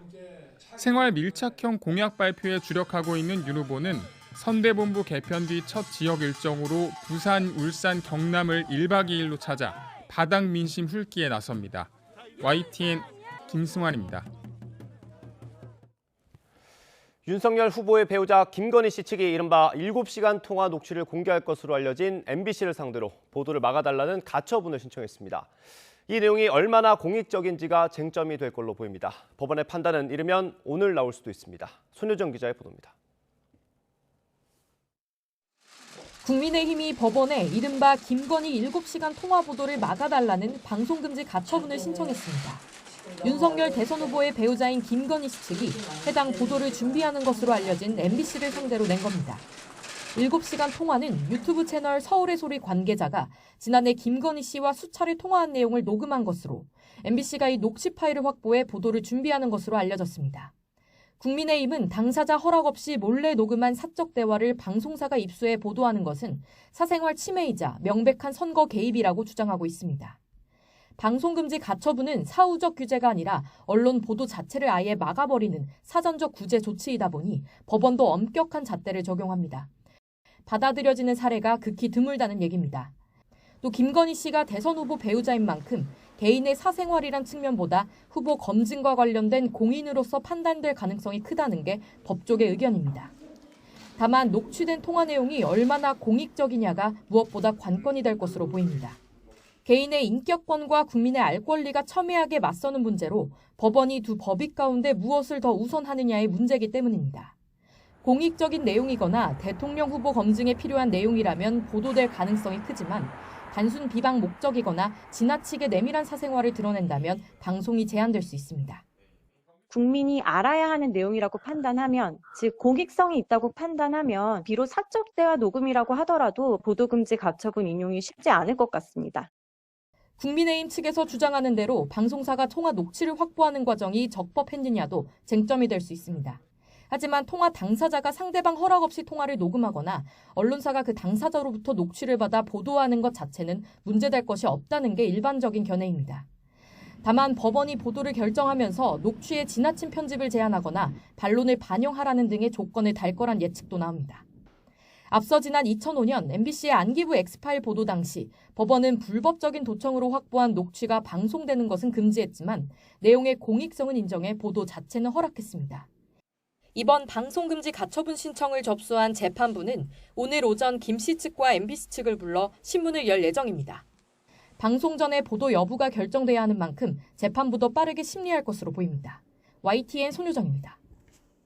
네, 2,200억 원대 회사 돈을 빼들린 오스팀 임플란트 직원 이모 씨가 NC소프트에 투자했다가 500억 원가량의 손해를 본 것으로 확인됐습니다. YTN 취재 결과 이 같은 방식으로 사고 팔기를 반복한 주식 매수액만 모두 1조 2천억 원이 넘는데요. 이 씨는 손실이 커지자 도주를 결심한 것으로 경찰은 보고 있습니다. 박기환 기자가 단독 보도합니다. 오스템 임플란트 직원 이모 씨는 빼돌린 회사 돈 2,215억 원을 100% 주식 투자에 쏟아부었습니다. 이 씨는 1,400억 원어치 주식을 매수한 동진 세미캠의 주가가 지지부진하자 NC소프트 주식으로 눈길을 돌렸습니다. 지난해 11월 11일 NC소프트가 호재를 타고 상한가를 찍었는데 이 씨도 이때 70만 주를 사들였습니다. 적어도 4천억 원이 넘는 액수입니다. 이 씨는 동진 세미캠 주식을 담보로 대출을 받아 이 가운데 일부를 증거금으로 낸 뒤 4천억 원대 고위험 투자에 뛰어든 것으로 보입니다. 당일 20만 주를 바로 되팔았지만 이후 주가가 떨어지자 며칠 뒤 가지고 있던 50만 주까지 모두 팔아치웠습니다. 이때 본 손해만 500억 원에 달하는 것으로 알려졌습니다. 이 씨는 사고 팔기를 반복해 모두 1조 2,800억 원어치 주식을 사들이고 1조 1,800억 원어치를 되팔았습니다. 남아있는 동진 세미캠 주식 250억 원을 제외하고 모두 761억 원의 손해를 본 셈입니다. 빼돌린 회사 돈으로 감당하기 어려울 정도로 주식 투자 손해액이 눈덩이처럼 불어났습니다. 이후 이 씨는 갖고 있던 주식을 모두 팔고 금괴와 부동산을 사들이며 도주를 결심한 것으로 경찰은 보고 있습니다. 이 씨가 혼자서 막대한 회사 돈을 빼돌려 천문학적인 주식 거래를 하는 게 과연 가능한지 의문이 남습니다. 경찰은 압수물 분석을 통해 이 부분을 규명하는 데 수사력을 모으고 있습니다. 먼저 오스템 임플란트 직장 동료들의 진술과 압수된 잔액 증명서를 토대로 구체적으로 어떻게 회사 돈을 빼돌렸는지 조사하고 있습니다. 이 과정에서 동료뿐만 아니라 윗선의 개입이나 지시가 있었는지도 살펴보고 있습니다. 또 이 씨 가족들이 범행 사실을 알고 금괴 은닉을 도왔는지도 확인하고 있습니다. 경찰은 이 씨를 일단 횡령 혐의만 적용해 검찰에 송치한 뒤 사문서 위조와 범죄자금 은닉 등에 대해선 추가 조사를 이어나갈 방침입니다. YTN 박기현입니다. 가습기 살균제 참사가 세상에 알려진 지 벌써 11년이 지났습니다. 하지만 피해자 가족들은 끝나지 않는 고통 속에 간병비조차 제대로 보상받지 못하고 있다며 눈물로 피해 회복을 호소했습니다. 김혜린 기자입니다. 배구 선수로 활약할 정도로 건강했던 안은주 씨는 지난 2011년 폐질환으로 쓰러졌습니다. 원인은 3년 동안 사용한 옥시삭사 가습기 살균제. 10년 넘게 이어진 투병 생활 끝에 남은 건 5억 원이 넘는 빚과 갖가지 합병증입니다. 나는 거기가 아프니까 숨도 못 쉬게. 그러니까 가슴이 아프다니까 심장에. 안 씨는 2차례 폐이식 수술로 상태가 악화해 3년 넘게 병원을 벗어나지 못했습니다. 한 달 간병비만 430만 원에 달하지만 피해구제법에 따라 정부에서 지원받는 금액은 절반도 채 되지 않습니다. 서울과 경남 함안을 오가며 안 씨를 돌보는 일조차도 가족들의 정성만으로는 감당하기 힘든 무게입니다. 말도 못하면서 입모양으로 언니 사랑한다. 근데 언니 살고 싶다. 언니 너무 아파. 너무 아파. 근데 제가 해줄 수 있는 게 없어요. 제가 돈이 문제가 아닙니다. 그 사람들이 얼마나 고통스러워하고 그 사람들이 얼마나 아파하면서. 지난 2020년 8월 김태종 씨는 폐질환을 앓던 부인을 떠나보냈습니다. 12년 넘는 투병 생활 동안 정부 지원만으로는 치료비를 감당하기 힘들었다는 김 씨. 이제 남은 피해자들을 위해서라도 현실적인 보상안이 마련돼야 한다고 목소리를 높였습니다. 12년 1개월을 투병하면서 받은 금액은 전혀 현실을 고려하지 않은 그야말로 최소의 금액을 지불해 왔습니다. 간병비 및 장례비 이 부분을 현실에 맞게끔 조정안이 만들어질 피해자들은 간절히 바라고 있습니다. 가습기 살균제 참사가 알려진 지 10년째 되는 날, 피해 배보상을 위한 조정위원회가 꾸려졌지만 조정안은 5개월이 다 되도록 감감무소식입니다. 그 사이 폐이식을 받고 투병하던 김응식 씨가 숨지고 안은주 씨는 수차례 생사의 고비를 넘겼습니다. 제가 주고 자식에게 어떻게 이런 빚을 안기고 저는 도저히 억울해서 두 눈을 감지 못할 것 같습니다. 가습기 살균제 제조업체 가운데 가장 많은 사람이 피해를 본 옥시에 대해선 이미 재판에서 유죄가 확정됐지만 SK케미칼과 애경산업은 1심에서 무죄 판결을 받아 항소심이 진행 중입니다. 피해자 가족들은 하루빨리 현실성 있는 피해 회복 방안을 마련해달라며 거리로 나선 가운데 제조업체들이 조정위원회를 통해 사회적 책임을 다해야 한다는 목소리가 커지고 있습니다. YTN 김혜린입니다. 북한이 지난해 해킹을 통해 약 4억 달러 규모의 가상화폐를 빼앗았다는 분석이 나왔습니다. 특히 다양한 가상화폐를 섞어 해킹한 뒤 이를 여러 차례 걸쳐 세탁하고 디파이 플랫폼을 사용하는 등 고도화한 수법을 사용하는 것으로 드러났습니다. 김원배 기자입니다. 지난해 8월 일본계 가상화폐 거래소인 리퀴드닷컴이 9,700만 달러 규모의 가상화폐를 해킹당했습니다. 미국의 블록체인 분석업체인 체이널리시스는 이 사건의 배후로 북한을 지목했습니다.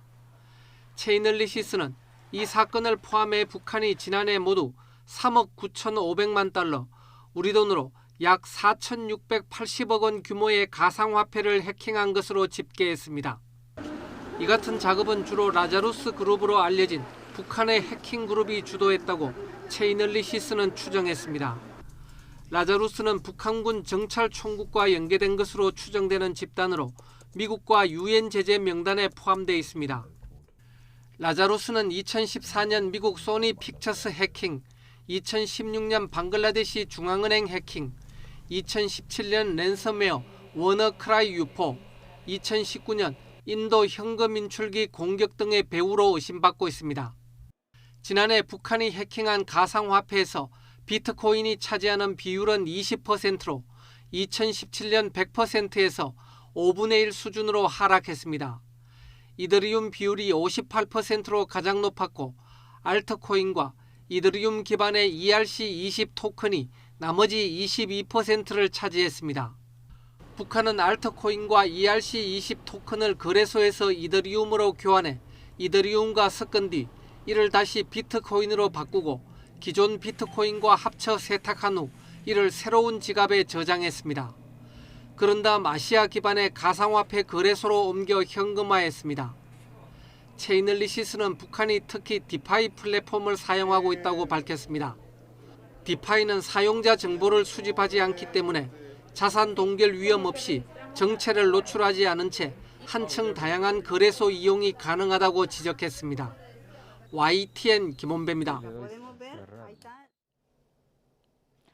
오늘 아침까지는 강추위가 이어지겠습니다. 현재 서울의 체감 온도는 영하 15도까지 떨어져 무척 추운데요.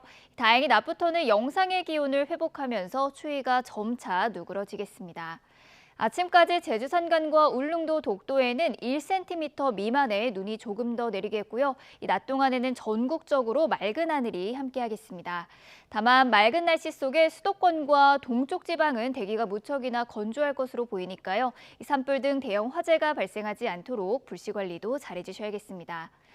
오늘도 내륙에는 한파특보가 계속되는 가운데 현재 서울 기온은 영하 9.5도, 대전은 영하 9.9도, 대구도 영하 6.6도 선까지 떨어져 있고요.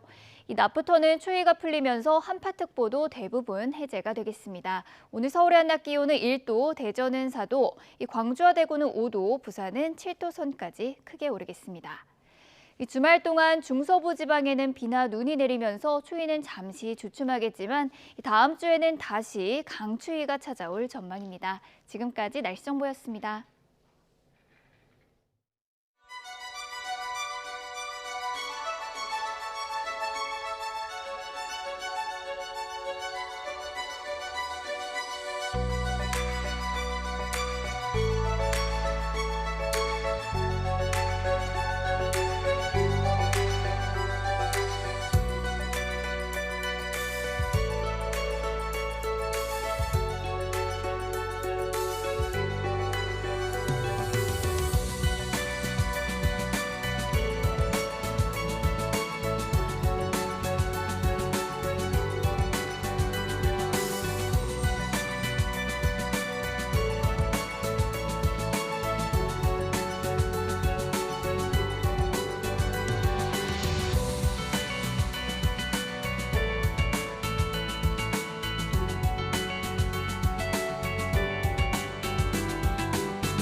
Comandante, per cortesia. No, per cortesia, lei adesso prende e va a bordo. Io sto andando qua con la lancia dei soccorsi, sono sotto qua, non sono andato da nessuna parte, sono qua. Che sta facendo, comandante? Vada a bordo, mi coordini i soccorsi da bordo. Lei si rifiuta? Vada a bordo, è un ordine. Lei non deve fare altre valutazioni, lei ha dichiarato l'abbandono nave. Adesso comando io. Lei vada a bordo. 네, 굿모닝 YTN 이어갑니다. 오미크론 변이 확산으로 코로나19 유행 감소세가 둔화하고 있다는 진단이 나온 가운데 어젯밤 9시까지 4,000명에 가까운 확진자가 나왔습니다. 네, 방역당국과 각 지방자치단체 집계를 보면 어젯밤 9시까지 확진자는 모두 3,993명으로 전날 같은 시간보다 508명이 많습니다. 일주일 전 같은 시간과 비교하면 697명이 많은 숫자입니다. 거리두기와 백신 3차 접종 확대 효과로 유행 규모가 잠시 주춤했지만 최근 오미크론 변이 확산 등의 영향으로 감소세가 점차 둔화하고 있는 것으로 보입니다. 정부가 다음 주부터 적용될 거리두기 조정안과 오미크론 대응 방역 대책을 오늘 발표할 예정입니다. 거리두기 조정안과 함께 설 연휴 관련 특별 방역 대책도 포함될 전망입니다. 설 연휴 이동량이 급증하고 오미크론이 우세종이 되면서 코로나19가 급속히 확산할 것을 우려해 현행 거리두기를 이달 말부터 시작되는 설날 연휴를 포함해 3주 동안 연장할 가능성이 높아 보입니다. 다만 사적 모임 인원 제한을 4명에서 6명으로 늘리고 식당과 카페 등의 영업시간은 그대로 유지할 것으로 알려졌습니다. 오미크론 변이가 델타 변이보다 확진자의 입원율과 중증화율, 사망률이 모두 낮다는 연구 결과가 나왔다고 CNBC 방송이 현지 시각 12일 보도했습니다. 미국 의료기관 카이저 퍼머넌트 서던 캘리포니아와 캘리포니아 대학교 버클리 캠퍼스 연구진 등이 참여한 연구에서 오미크론이 델타에 비해 확진자의 중증화율은 74%, 사망률은 91% 각각 낮은 걸로 나타났습니다. 입원할 가능성은 52% 낮았습니다. 이번 연구는 지난해 11월 30일부터 이달 1일까지 5만 2천여 명의 오미크론 환자와 1만 7천 명의 델타 환자를 대상으로 진행한 분석을 토대로 했습니다. 먹는 코로나19 치료제가 국내로 들어왔습니다.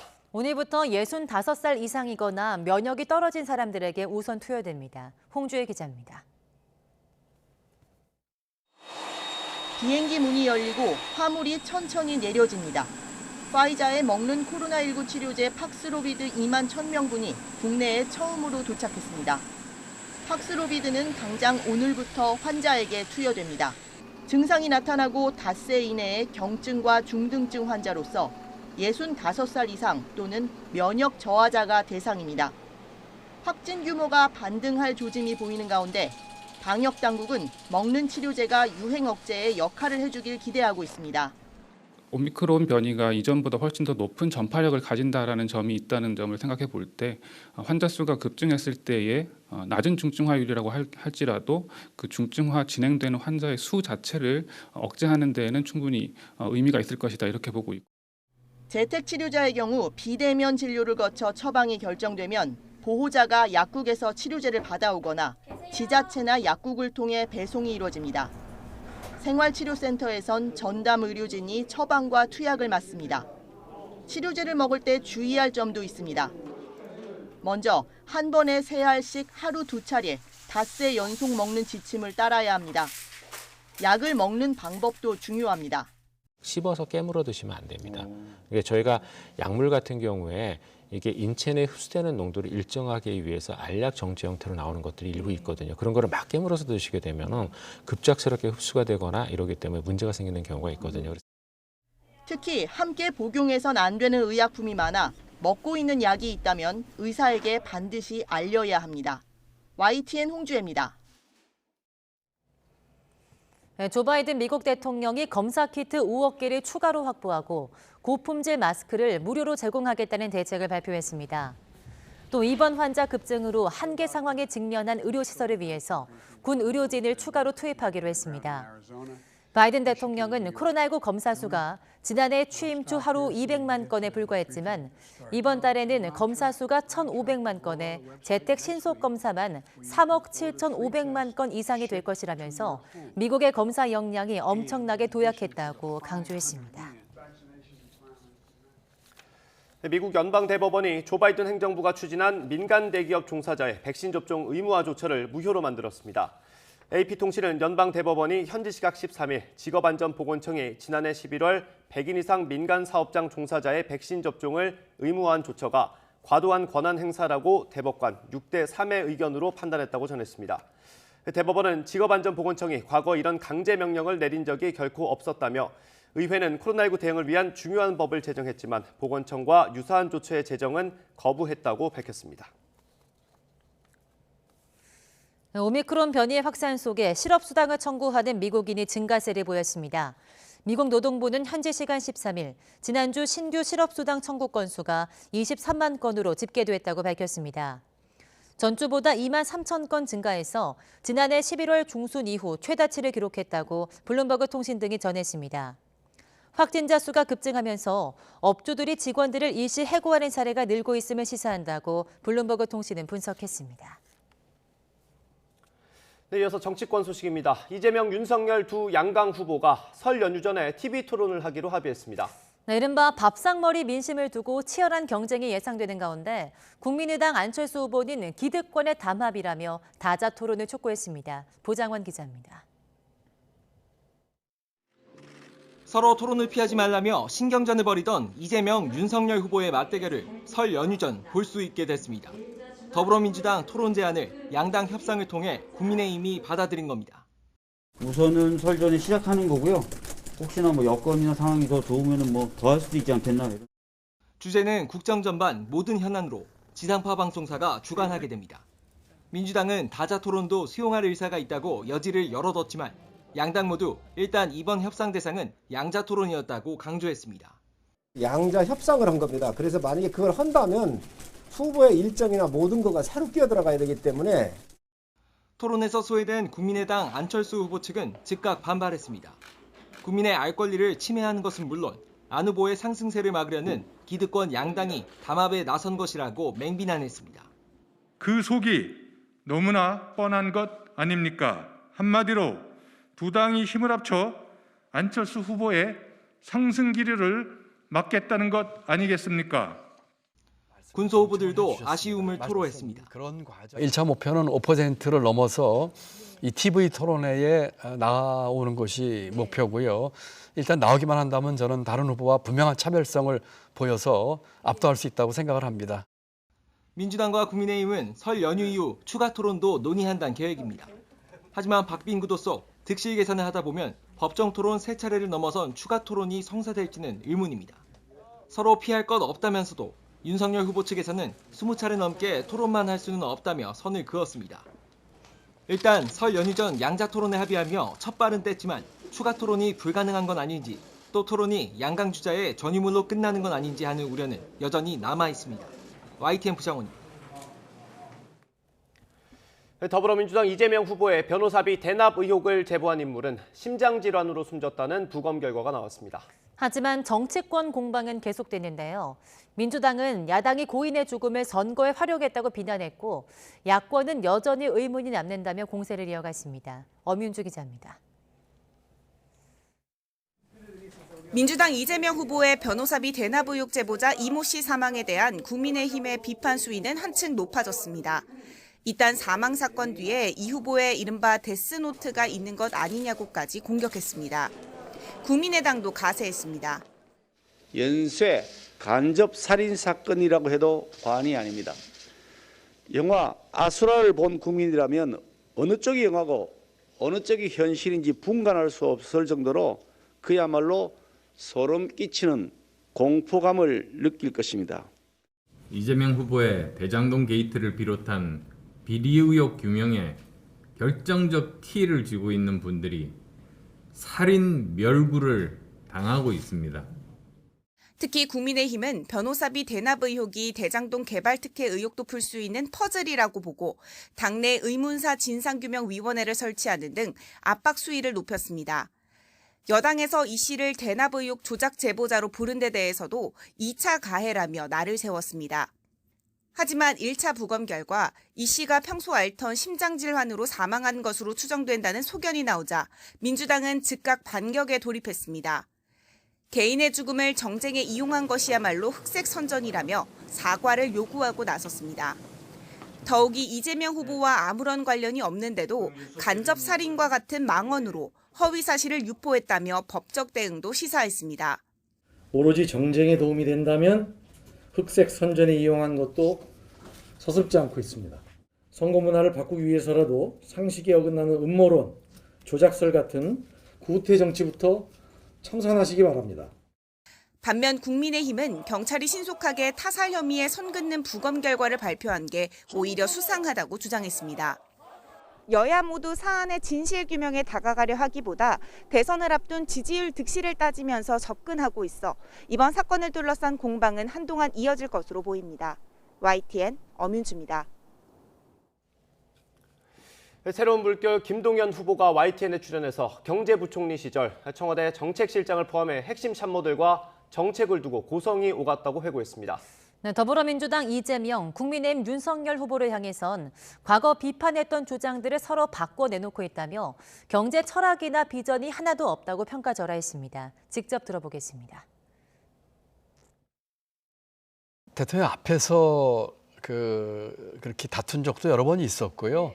대통령 안 계실 때 우리 청와대 참모들하고도 여러 차례 아주 격렬하게 고성오가면서 뭐 토론이라고 할까요? 또는 의견 대립을 한 적이 많이 있었는데 가장 컸던 것은 아무래도 최저임금의 급격한 인상. 네, 최저임금의 급격한 인상, 또 근로시간 단축 문제라든지 법인세 인상과 같은 이 소득주 성장 정책 패키지를 놓고 가장 큰 대립이 있었고요. 이재명 후보 거는 과거에 소위 보수들이 주장했던 내용들이고 뒤에 윤석열 후보가 얘기한 것은 그동안 자신들이 비판했던 퍼주기의 전형적인 모양을 보여주고 있는데 다시 말씀드리면은 두 후보 다 경제 철학과 비전이 없다는 얘기죠. 더불어민주당 이재명 대선 후보는 오늘부터 매주 타는 민생버스, 즉 메타버스 행사를 재개하면서 하루 동안 인천 지역 민심을 살필 예정입니다. 이 후보는 오늘 오전 인천경제자유구역을 찾아 입주기업인의 경영인, 연구원 등을 만나 현장 의견을 듣고 지원 방안을 논의합니다. 또 비영리 민간단체인 꿈 베이커리를 찾아 장애인 제빵사와 함께 빵 만들기 체험을 하면서 장애인 직업훈련 보장을 약속할 계획입니다. 이후에는 인천 부평 문화거리를 걸으며 인천 시민들과 만나 소통할 예정입니다. 국민의힘 윤석열 후보는 오늘부터 1박 2일 일정으로 부산과 울산, 경남, 이른바 PK 지역을 돌며 민심 청취에 나섭니다. 윤 후보는 먼저 경남 창원에 있는 국립 3.15 민주묘지를 찾아 반독재 민주화 투쟁 정신을 계승하고 정권 교체 의지를 다짐할 예정입니다. 이어 55년 동안 무료 예식 봉사를 해온 백낙삼 최필순 부부를 만나 감사의 마음을 전하고 오후에는 봉암공단 기업협의회 간담회에 참석해 지역경제와 산업 부흥 정책 대안을 모색할 예정입니다. 이후에는 경남 선대위가 마련한 필승 결의대회에서 당원들과 만나 소통하고 이튿날에는 부산과 울산 지역을 방문해 지역 공약 발표와 민심 청취를 이어갈 예정입니다.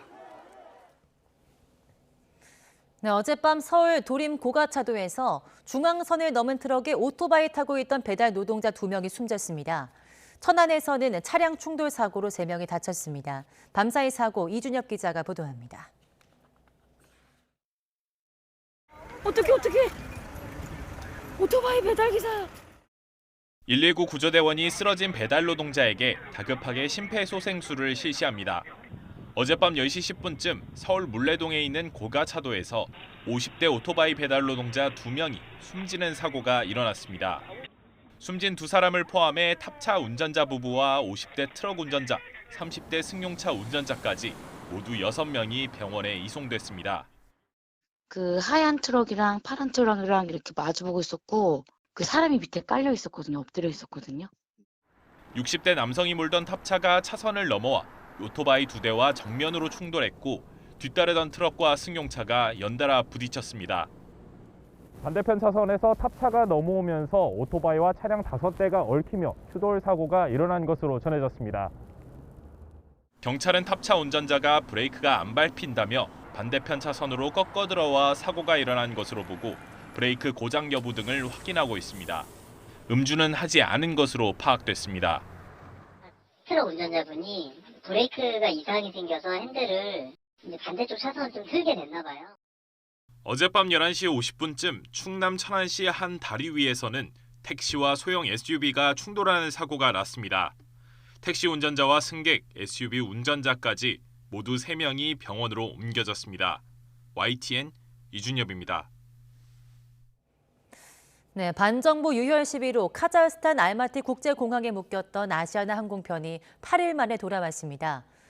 공항 근처 호텔에 대피한 승객들은 창밖에서 총에 맞아 죽어가는 사람들을 보면서 며칠 동안 공포에 떨어야 했다고 전했습니다. 김혜은 기자입니다.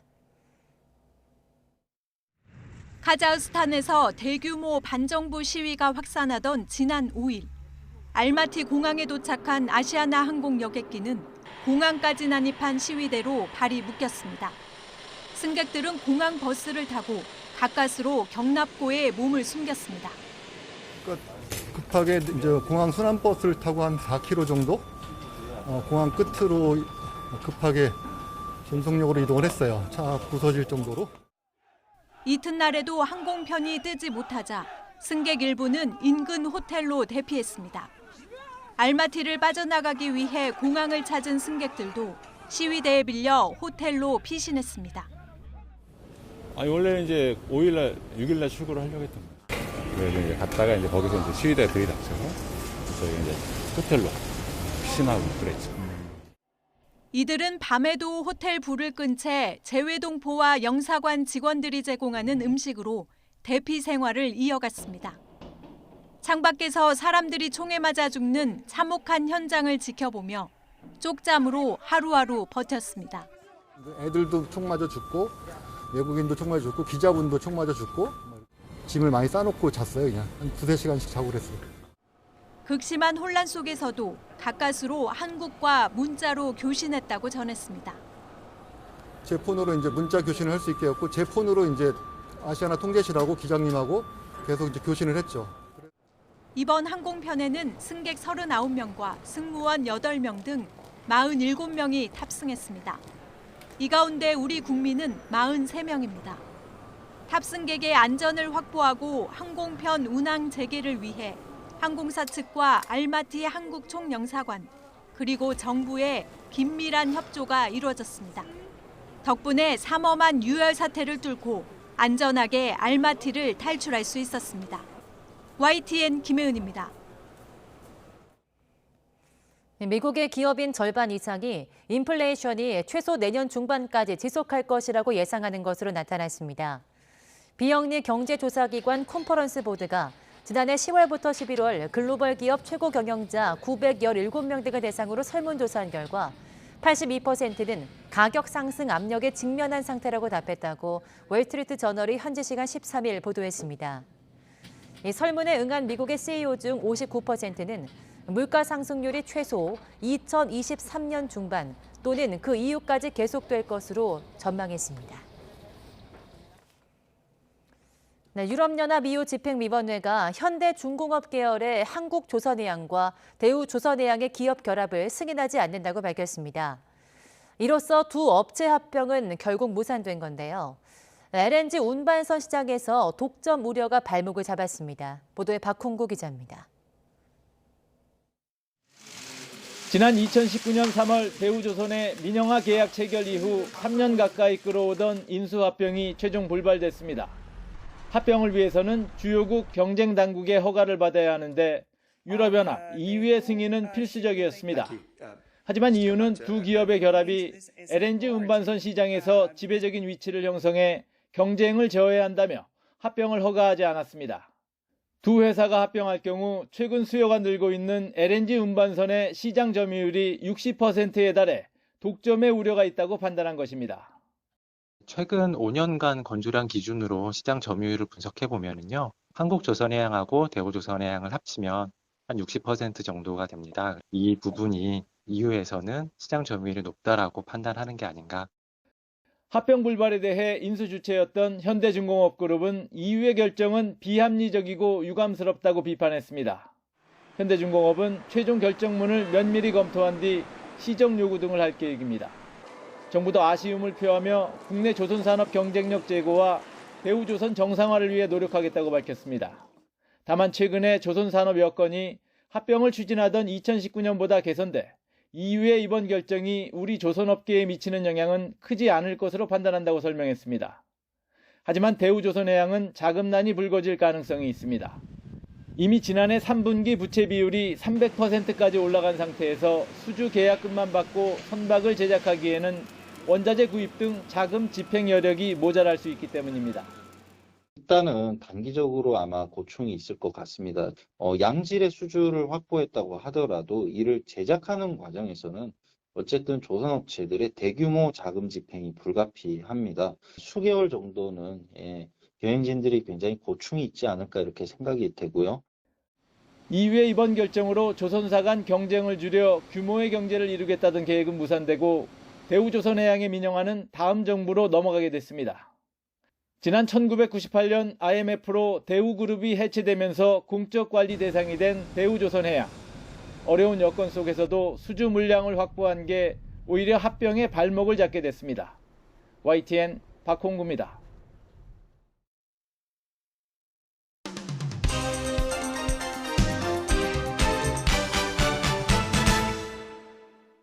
네, 오늘도 아침 신문에 어떤 소식이 실렸는지 짚어보겠습니다. 이현웅 아나운서 나와 있습니다. 어서 오십시오. 안녕하십니까? 예, 오늘 먼저 거리두기 관련해서 짚어보겠습니다. 새 방침이 발표될 예정인데 큰 틀은 나왔나 보네요. 맞습니다. 뭐 정확한 거야 당연히 발표가 나와 봐야 알겠지만 네. 대부분 아침 신문들은 아주 일정 부분 거리두기가 다소 완화될 것이다 이렇게 보고 있었습니다. 예. 동아일보를 먼저 보여드리면요. 인원 제한이 6명까지 늘어날 것이다 이렇게 보고 있었습니다. 네. 하지만 영업시간 제한이라던가 방역 패스 적용은 현재와 똑같이 유지가 될 것으로 전망했습니다. 예. 애초에 인원 제한까지도 현재와 같은 4명을 유지하자라는 방안이 유력히 검토가 된 것으로 보인다고 하는데 네. 이제 다가올 설 명절이 있지 않습니까? 예. 그때 가족 만남을 제한하는 것이 좀 부담스러울 수 있다라고 예. 해서 다소 완화했다는 평가를 하고 있고요. 일상회복지원위원회에서는 역시나 영업시간 제한을 좀 늘려달라, 완화해달라 이런 목소리가 있었다는데요. 정부는 영업시간이 감염병 확산에 미치는 영향이 더 크다고 보고 있지 않습니까? 예. 뭐 영업시간 1시간만 늘려도 이번 월 말에 뭐 10,000명을 넘을 것이다 이렇게 보고 있기 때문에 네. 이 부분에 대해서는 보류한 것으로 보입니다. 예. 오른쪽에 보이는 경향신문 같은 경우도 뭐 나머지는 현 수준과 같고 인원 제한만 6명으로 늘리는 미세 조정이 있을 것이다 이렇게 예상하면서요. 예. 최근에 해외 입국 환자가 좀 늘고 있다 보니까 예. 이와 관련해서 관리를 강화할 것이다 이런 전망도 함께 담았습니다. 예, 저기 잠깐 나와 있긴 한데 방역 패스 관련해서 지금 법원 판단이 남아 있기 때문에 그것도 좀 기다려봐야 될 것 같고요. 예.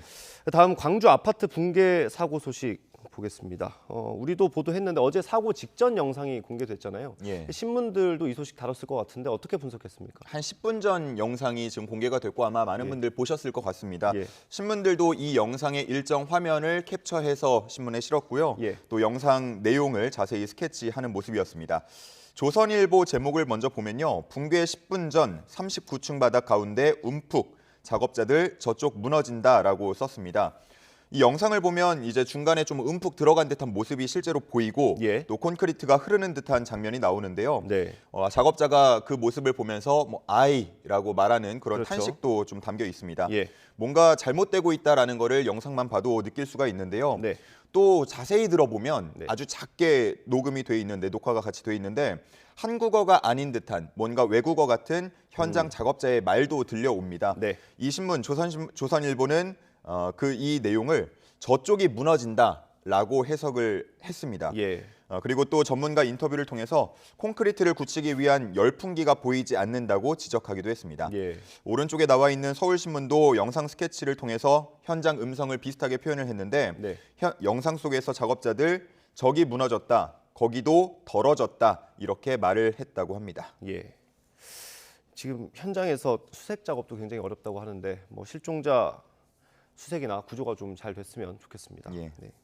이게 10분 정도 전에 찍힌 영상이라고 했죠. 아무래도 사고 원인 밝히는 데도 좀 도움이 될 수 있을 것 같고요. 최근에 공사 현장에서 이런 사고들이 계속 잇따르면서 중대재해처벌법이 좀 관심을 받고 있어요. 또 이게 시행이 얼마 남지 않기도 했고요. 그렇죠. 관련해서 기사가 있던데 어떤 내용입니까? 한겨레가 좀 크게 보도를 했는데 예. 1면과 5면 두 면에 나눠서 좀 크게 실었습니다. 네. 이 제목을 먼저 보여드리면 참극을 막기보다는 CEO 처벌을 막기에 골몰하는 로펌들 이렇게 적었습니다. 예. 이 법의 취지는 뭐 잘 알고 계신 것처럼 산업 현장의 중대 재해를 예방하기 위해서고요. 예. 그래서 원청이나 사업주의 책임과 처벌을 강화하는 내용을 담고 있는데 이 기사를 보면 이제 오른쪽 표로 나옵니다. 예. 로펌들이 이른바 노동 전관을 앞세워서 전담 대응팀을 꾸리고 있다라는 내용이 담겨 있습니다. 네. 보면은 국내 10대 로펌 중대재해처벌법 대응팀 현황이라고 해가지고 쭉 나와 있는데 가장 왼쪽에 이제 이름만 들어도 아마 다들 아실 것 같은 그런 로펌들 이름이 나와 있습니다. 예. 뭐 규모는 한 20여 명에서 100여 명 정도 되고 있고요. 맞네요. 주로 노동부 출신 등의 전관을 예. 모시는 모습을 볼 수 있습니다. 영입을 하는 모습을 볼 수 있고요. 이 신문은 이전 사례들을 봤을 때 이 로펌들의 자문이 산업재해를 막기 위한 예방책을 제시하기보다는 네. 기업과 대표이사들의 책임을 최소화하는 쪽으로 무게가 쏠릴 가능성이 크다고 지적하고 있었습니다. 네, 뭐 이 법이 만들어지기까지 노동자들의 희생이나 이 유가족들의 노력이 좀 숲으로 돌아가는 일은 없었으면 좋겠다는 생각이 듭니다. 예, 실제로 국회에서 통과하고 지금 1년 정도 뒤에 이제 진행이 그렇죠. 되는 건데 그동안 800여 명의 노동자가 좀 다치거나 숨졌다라는 내용도 이 기사에 같이 실려 있었습니다. 그 사이에도 많은 희생자들이 있었다는 얘기죠. 다음 정치권 소식 보겠습니다. 최근에 여론조사가 굉장히 많이 나오는데 한 여론조사가 좀 문제가 있었던 건가요? 예, 뭐 여론조사라고 하면 사실 조사 기간이라던가 조사 기관 그리고 뭐 조사 대상이라던가 방식 등에 따라서 얼마든지 좀 다르게 나올 수 있는 거 아닙니까? 그렇죠. 근데 뭐 그런 부분을 감안하더라도 조금은 특이하다 이런 부분이 있어서 조선일보가 이 부분을 기사로 실었습니다. 예. 제목을 보면요. 이런 여론조사가 있나? 한 날 한 회사의 두 발표 이렇게 쓰여 있습니다. 예. 이제 오른쪽에 나와 있는 그래프를 보시면요. 위에 있는 그래프는 이재명 후보가 37%, 윤석열 후보가 28%로 나와 있고 예. 그 아래에 있는 걸 보면 이재명 후보가 32.8%, 윤석열 후보가 38.8%. 예. 그러니까 좀 정반대의 모습을 보이고 있지 않습니까? 격차가 좀 크게 다르게 나온 거네요. 그렇습니다. 예. 근데 그 위에 표 위에 그래프 위에를 보면 코리아 리서치라는 똑같은 이름이 아마 눈에 들어오실 겁니다. 예. 위에 있는 조사는 전국 지표 조사, 그러니까 NBS 조사 결과인데 코리아 리서치와 K스텔 리서치가 500명씩 총 예. 1000명, 유권자 1000명을 대상으로 지난 10일부터 12일까지 조사를 한 거고요. 네. 아래는 MBC가 의뢰를 해서 코리아 리서치가 전국 유권자 1003명을 대상으로 지난 11일과 12일에 조사한 내용입니다. 예. 그러니까 다시 말하면 조사 시기라던가 조사 대상이 굉장히 비슷하고 예. 조사 방식은 완전히 똑같습니다. 네. 100% 전화 면접원 조사 방식인데 이런데도 이 결과가 아주 다르게 나온 겁니다. 네. 그러다 보니까 이제 좀 이상한 부분이 있다 이렇게 느끼고 MBS 조사 관계자는 왜 이런 결과가 나왔는지 내부적으로 세밀한 검토가 필요하다 이런 인터뷰를 했다고 합니다. 예, 뭐 여론조사라는 게 뭐 편차가 있을 수는 있지만 이렇게 크게 나온 거는 그 이제 해당 기관에서 어떤 해명을 내놓을지도 좀 관심이 가네요. 예.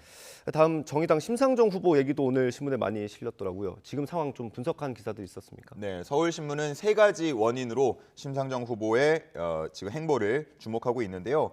세 가지를 하나씩 소개를 해드리면 예. 상승세탄 안철수의 위축, 실패한 진보 진영 단일화, 허경영보다 못한 지지율 이렇게 크게 딱 나와 있습니다. 네. 뭐 제가 별다른 설명을 덧붙이지 않더라도 아마 다 이해가 되실 정도로 잘 요약이 된 것 같고요. 예.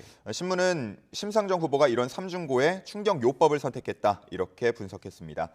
그리고 이후의 전망에 대한 내용도 있었는데요. 측근들은 후보 사퇴나 단일화는 고려하지 않고 있다고 했지만 뭐 심상정 후보가 직접 입을 떼기 전까지는 가능성을 완전히 배제할 수는 없다 이런 관측도 있다고 합니다. 예. 뭐 그만큼 굉장히 좀 심각하고 복잡하다. 심상정 후보가 그렇게 느끼고 있다. 예. 이렇게 볼 수 있겠습니다. 네, 아무래도 뭐 심상정 후보가 직접 입을 열겠죠, 조만간. 예. 네, 그거 지켜보면 될 것 같고.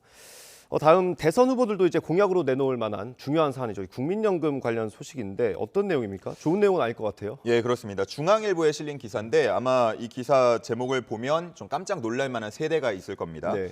국민연금 지금 개혁하지 않으면 90년생부터 못 받을 수도 있다라고 쓰여 있습니다. 네. 이 기사에 담긴 그래프를 보면요. 이게 한국경제연구원이 분석한 국민연금기금 전망인데 예. 이제 가운데 2055년 부분을 보시면요. 예. 0원이 됩니다. 적립금이 0원이 되면서 그러니까 즉 다시 말해서 줄 돈이 없다는 얘기죠. 국민연금에 돈이 없어진다는 얘기죠. 그렇습니다. 예. 그렇게 되면 이제 수령 자격이 이때 2055년에 수령 자격이 되는 1990년생부터는 국민연금을 한 푼도 못 받을 수 있다. 이렇게 분석을 한 겁니다. 예. 그 이유는 저출생과 급격한 고령화를 들 수 있겠는데요. 이에 대한 경고를 하고 있는 건 이렇게 자체적인 분석뿐만 아니고요. 이 신문은 OECD가 발표한 연금 보고서를 또 인용하기도 했습니다. 네. 이 보고서를 보면 2060년 한국의 생산 가능 인구는 2020년 대비해서 43.3% 감소할 전망이라고 했는데 OECD 평균이 9.6%라고 합니다. 예. 9.6% 감소인 거와 비교했을 때 우리나라가 굉장히 압도적으로 1위로 나왔고요. 예. 뭐 이런 거가 보면은 이제 합계 출산율을 1명 이상으로 계산을 한 건데 네. 실제로 우리나라는 합계 출산율이 0.8명대 아닙니까? 예. 그러니까 굉장히 지금 심각한 상황이다 이렇게 볼 수 있겠고요. 이런 심각한 상황임에도 대권 주자들은 국민연금 개혁에 대해서는 아직까지 일절 뭔가 언급이 없다고 합니다. 네네. 뭐 당장 표에 도움이 되지 않기 때문이라고 이 신문은 분석하고 있었습니다. 이 신문 제목대로라면 90년생부터니까 MZ세대들이 굉장히 영향을 많이 받고 이 기사에 대해서 반응을 할 수 있으니까요. 그렇습니다. 대선 주자들도 이 기사 보고 좀 연금 개혁에 대해서 네. 공약을 했으면 좋겠습니다. 적극적으로. 뭐 근데 이 신문은 이제 말하듯이 표에는 도움이 안 될 것이다라고 분석을 하고 있기 때문에 예. 실제로 이에 대한 언급이 나올지는 조금 더 지켜봐야 될 것 같습니다. 네, 다음 기사 보겠습니다. 13월의 월급이라고 불리죠. 저도 많이 기대하고 있습니다. 연말정산 시즌인데 네. 뭐 이렇게 좀 팁이 나온 겁니까? 뭐 주요 일정이라던가 아니면 올해 달라지는 점들에 대해서 경향신문이 요약한 내용이 있었습니다. 말씀하신 대로 이제 내일부터 시작이 됩니다. 가장 편해진 부분이라고 한다면 회사와 근로자가 신청을 한다는 전제하에 국세청이 회사로 간소화 자료를 일괄 제공하게 된 부분인데요. 기존에는 근로자가 직접 자료를 회사에 제출을 하도록 했다면 이제는 뭐 동의하거나 신청만 하면 다 자료가 넘어가니까 좀 편해질 것 같고요. 19일까지 동의를 하게 되면 21일에 일괄적으로 자료가 제공된다고 합니다. 예, 일단 절차 자체가 굉장히 편해졌다. 예, 더 편해졌다라고 볼 수 있겠고요. 올해 연말정산에서는 신용카드 소득 공제가 확대되기도 하고 기부금 세액 공제율도 한시적으로 5%포인트 높아져서 20%까지 확대가 됩니다. 그리고 월세 세액 공제도 확대가 되고요. 뭐 청년이나 경력 단절 여성이 중소기업에 취업했을 때 일정 기간 세액 감면도 받을 수가 있게 됩니다. 예. 뭐 자세한 내용 잘 확인하셔가지고요. 13월에 월급 빠짐없이 챙기시길 바랍니다. 예, 저도 좀 두둑히 받았으면 좋겠네요. 예. 마지막 소식입니다. 얼마 전에 전투기가 추락하면서 순직한 공군 조종사 오늘 연결식이 열리는데 사고 당시를 좀 조사한 내용이 나왔나 보네요. 예, 한국일보에 실린 내용을 보면요, 이 기사의 사고 당시 이 관제탑과 교신 내용이 좀 담겨 있습니다. 네. 이상을 느꼈던 심정민 소령이 관제탑과 교신을 하면서 이 비상탈출을 의미하는 이젝션을 여러 차례 외쳤다고 합니다. 예. 다시 말해서 나 탈출하겠다, 비상탈출하겠다 이렇게 말을 한 건데 실제로 실행에는 옮기지 않았다고 합니다. 네. 그 이유는 민가를 피하기 위해서라는 게 이제 공군 관계자의 이야기인데요. 네. 당시에 이륙 장소가 경기 화성 일대라고 합니다. 그러니까 민가가 굉장히 밀집된 곳이기 때문에 민가 충돌을 막기 위해서 심소령이 끝까지 조종관을 잡고 결국은 민가에서 100m 정도 떨어진 곳에 충돌했다라는 이야기입니다. 예. 이런 사실이 알려지면서 주위를 상당히 안타깝게 하고 있는 상황이고요. 말씀하신 대로 연결식은 오늘 오전 9시에 소속 부대에서 열리고 유해는 국립대전현충원에 안장될 예정입니다. 네, 고 심정민 소령이죠. 예. 오늘 연결식으로 잊혀지지 않고 좀 오래 기억됐으면 좋겠습니다. 오늘 말씀 여기까지 듣겠습니다. 고생하셨습니다. 감사합니다.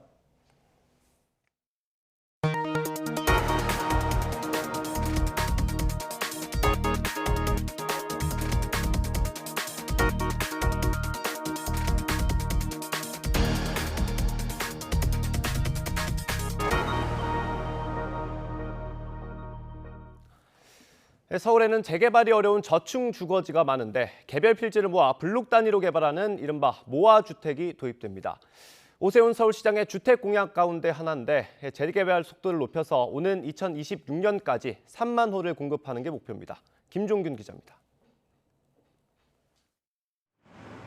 좁은 골목에 다세대 다가구 주택이 다닥다닥 붙어 있습니다. 도로가 좁다 보니 불법 주정차가 많고 주차난이 심각합니다. 녹지 공간은 꿈도 꾸기 어렵습니다. 하지만 노후도 등 재개발 요건을 맞추지 못해 마땅한 정비 방안 없이 방치돼 있습니다. 서울시는 이처럼 대규모 재개발이 어려운 노후 저층 주거지에 새로운 정비 모델인 모아주택을 도입합니다. 개별 필지를 모아 블록 단위로 공동 개발하는 방식입니다. 주차 면적이 형편없이 적고 그리고 녹지 면적은 뭐 거의 없다시피 하고 이런 곳이 이제 초소형 다가구 다세대 주택이 밀집해 있는 지역인데요. 그래서 사실 모아주택 아이디어가 바로 이 주차 공간 때문에 나온 겁니다. 기존 재개발이 8년에서 10년 정도 걸린다면 모아주택은 2년에서 4년이면 사업이 끝납니다. 특히 노후도 50% 이상 10만 제곱미터 이내 지역에선 블록 단위의 모아주택을 확대해 모아타운도 조성할 계획입니다. 여기에 최고 층수도 완화하고 용도 지역 상향, 지하주차장 설치 지원 등 인센티브도 제공합니다. 서울시는 우선 강북구 번동과 중랑구 면목동 두 곳을 시범 사업지로 지정했습니다. 내년부터 빠르면 2주에 들어가서 빠르면 2025년까지는 입주를 할 수 있도록 한다 하는 목표를 가지고 최대한 신속하게 이 시범 사업을 완성시켜 보겠습니다. 올해부터 자치구 공모 등을 통해 매년 20곳씩 5년간 100곳을 모아타운으로 지정할 계획입니다. 2026년까지 3만 호 공급이 목표입니다. 다만 지분 쪼개기 등 후기를 막기 위해 공모 결과 발표일을 권리 산정일로 고시할 예정입니다. YTN 김종일입니다. 네, 미국 육군이 코로나19 대유행으로 신병 모집에 차질이 빚어지자 최대 6천만 원에 가까운 입대 보너스를 유인책으로 내걸었습니다.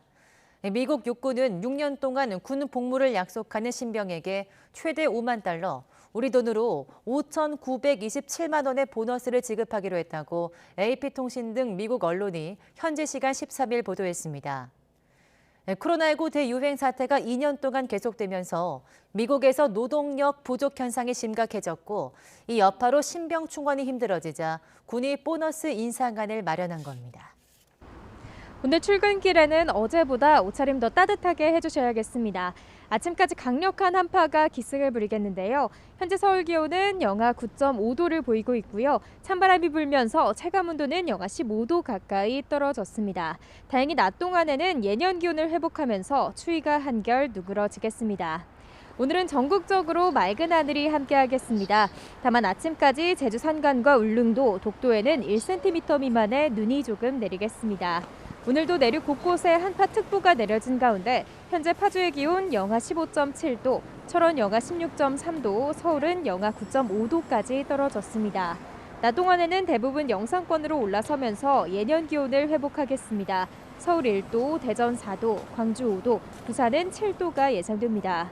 주말 오후부터 중서부 지방에 비나 눈이 내리겠고 밤사이에는 전북과 경북 북부 내륙에도 확대되겠습니다. 눈비는 휴일 아침이면 대부분 그치겠지만 오후부터 다시 찬 공기가 밀려오면서 다음 주에는 영하 10도 안팎의 강추위가 찾아오겠습니다.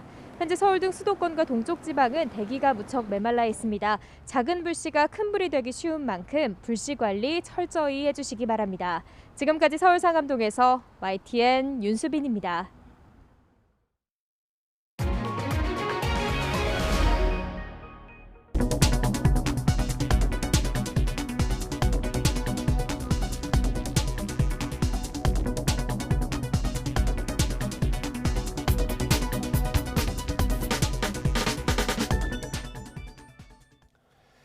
이상으로 굿모닝 YTN 마치겠습니다. 잠시 후 YTN 24가 이어집니다. 시청해주신 여러분 고맙습니다.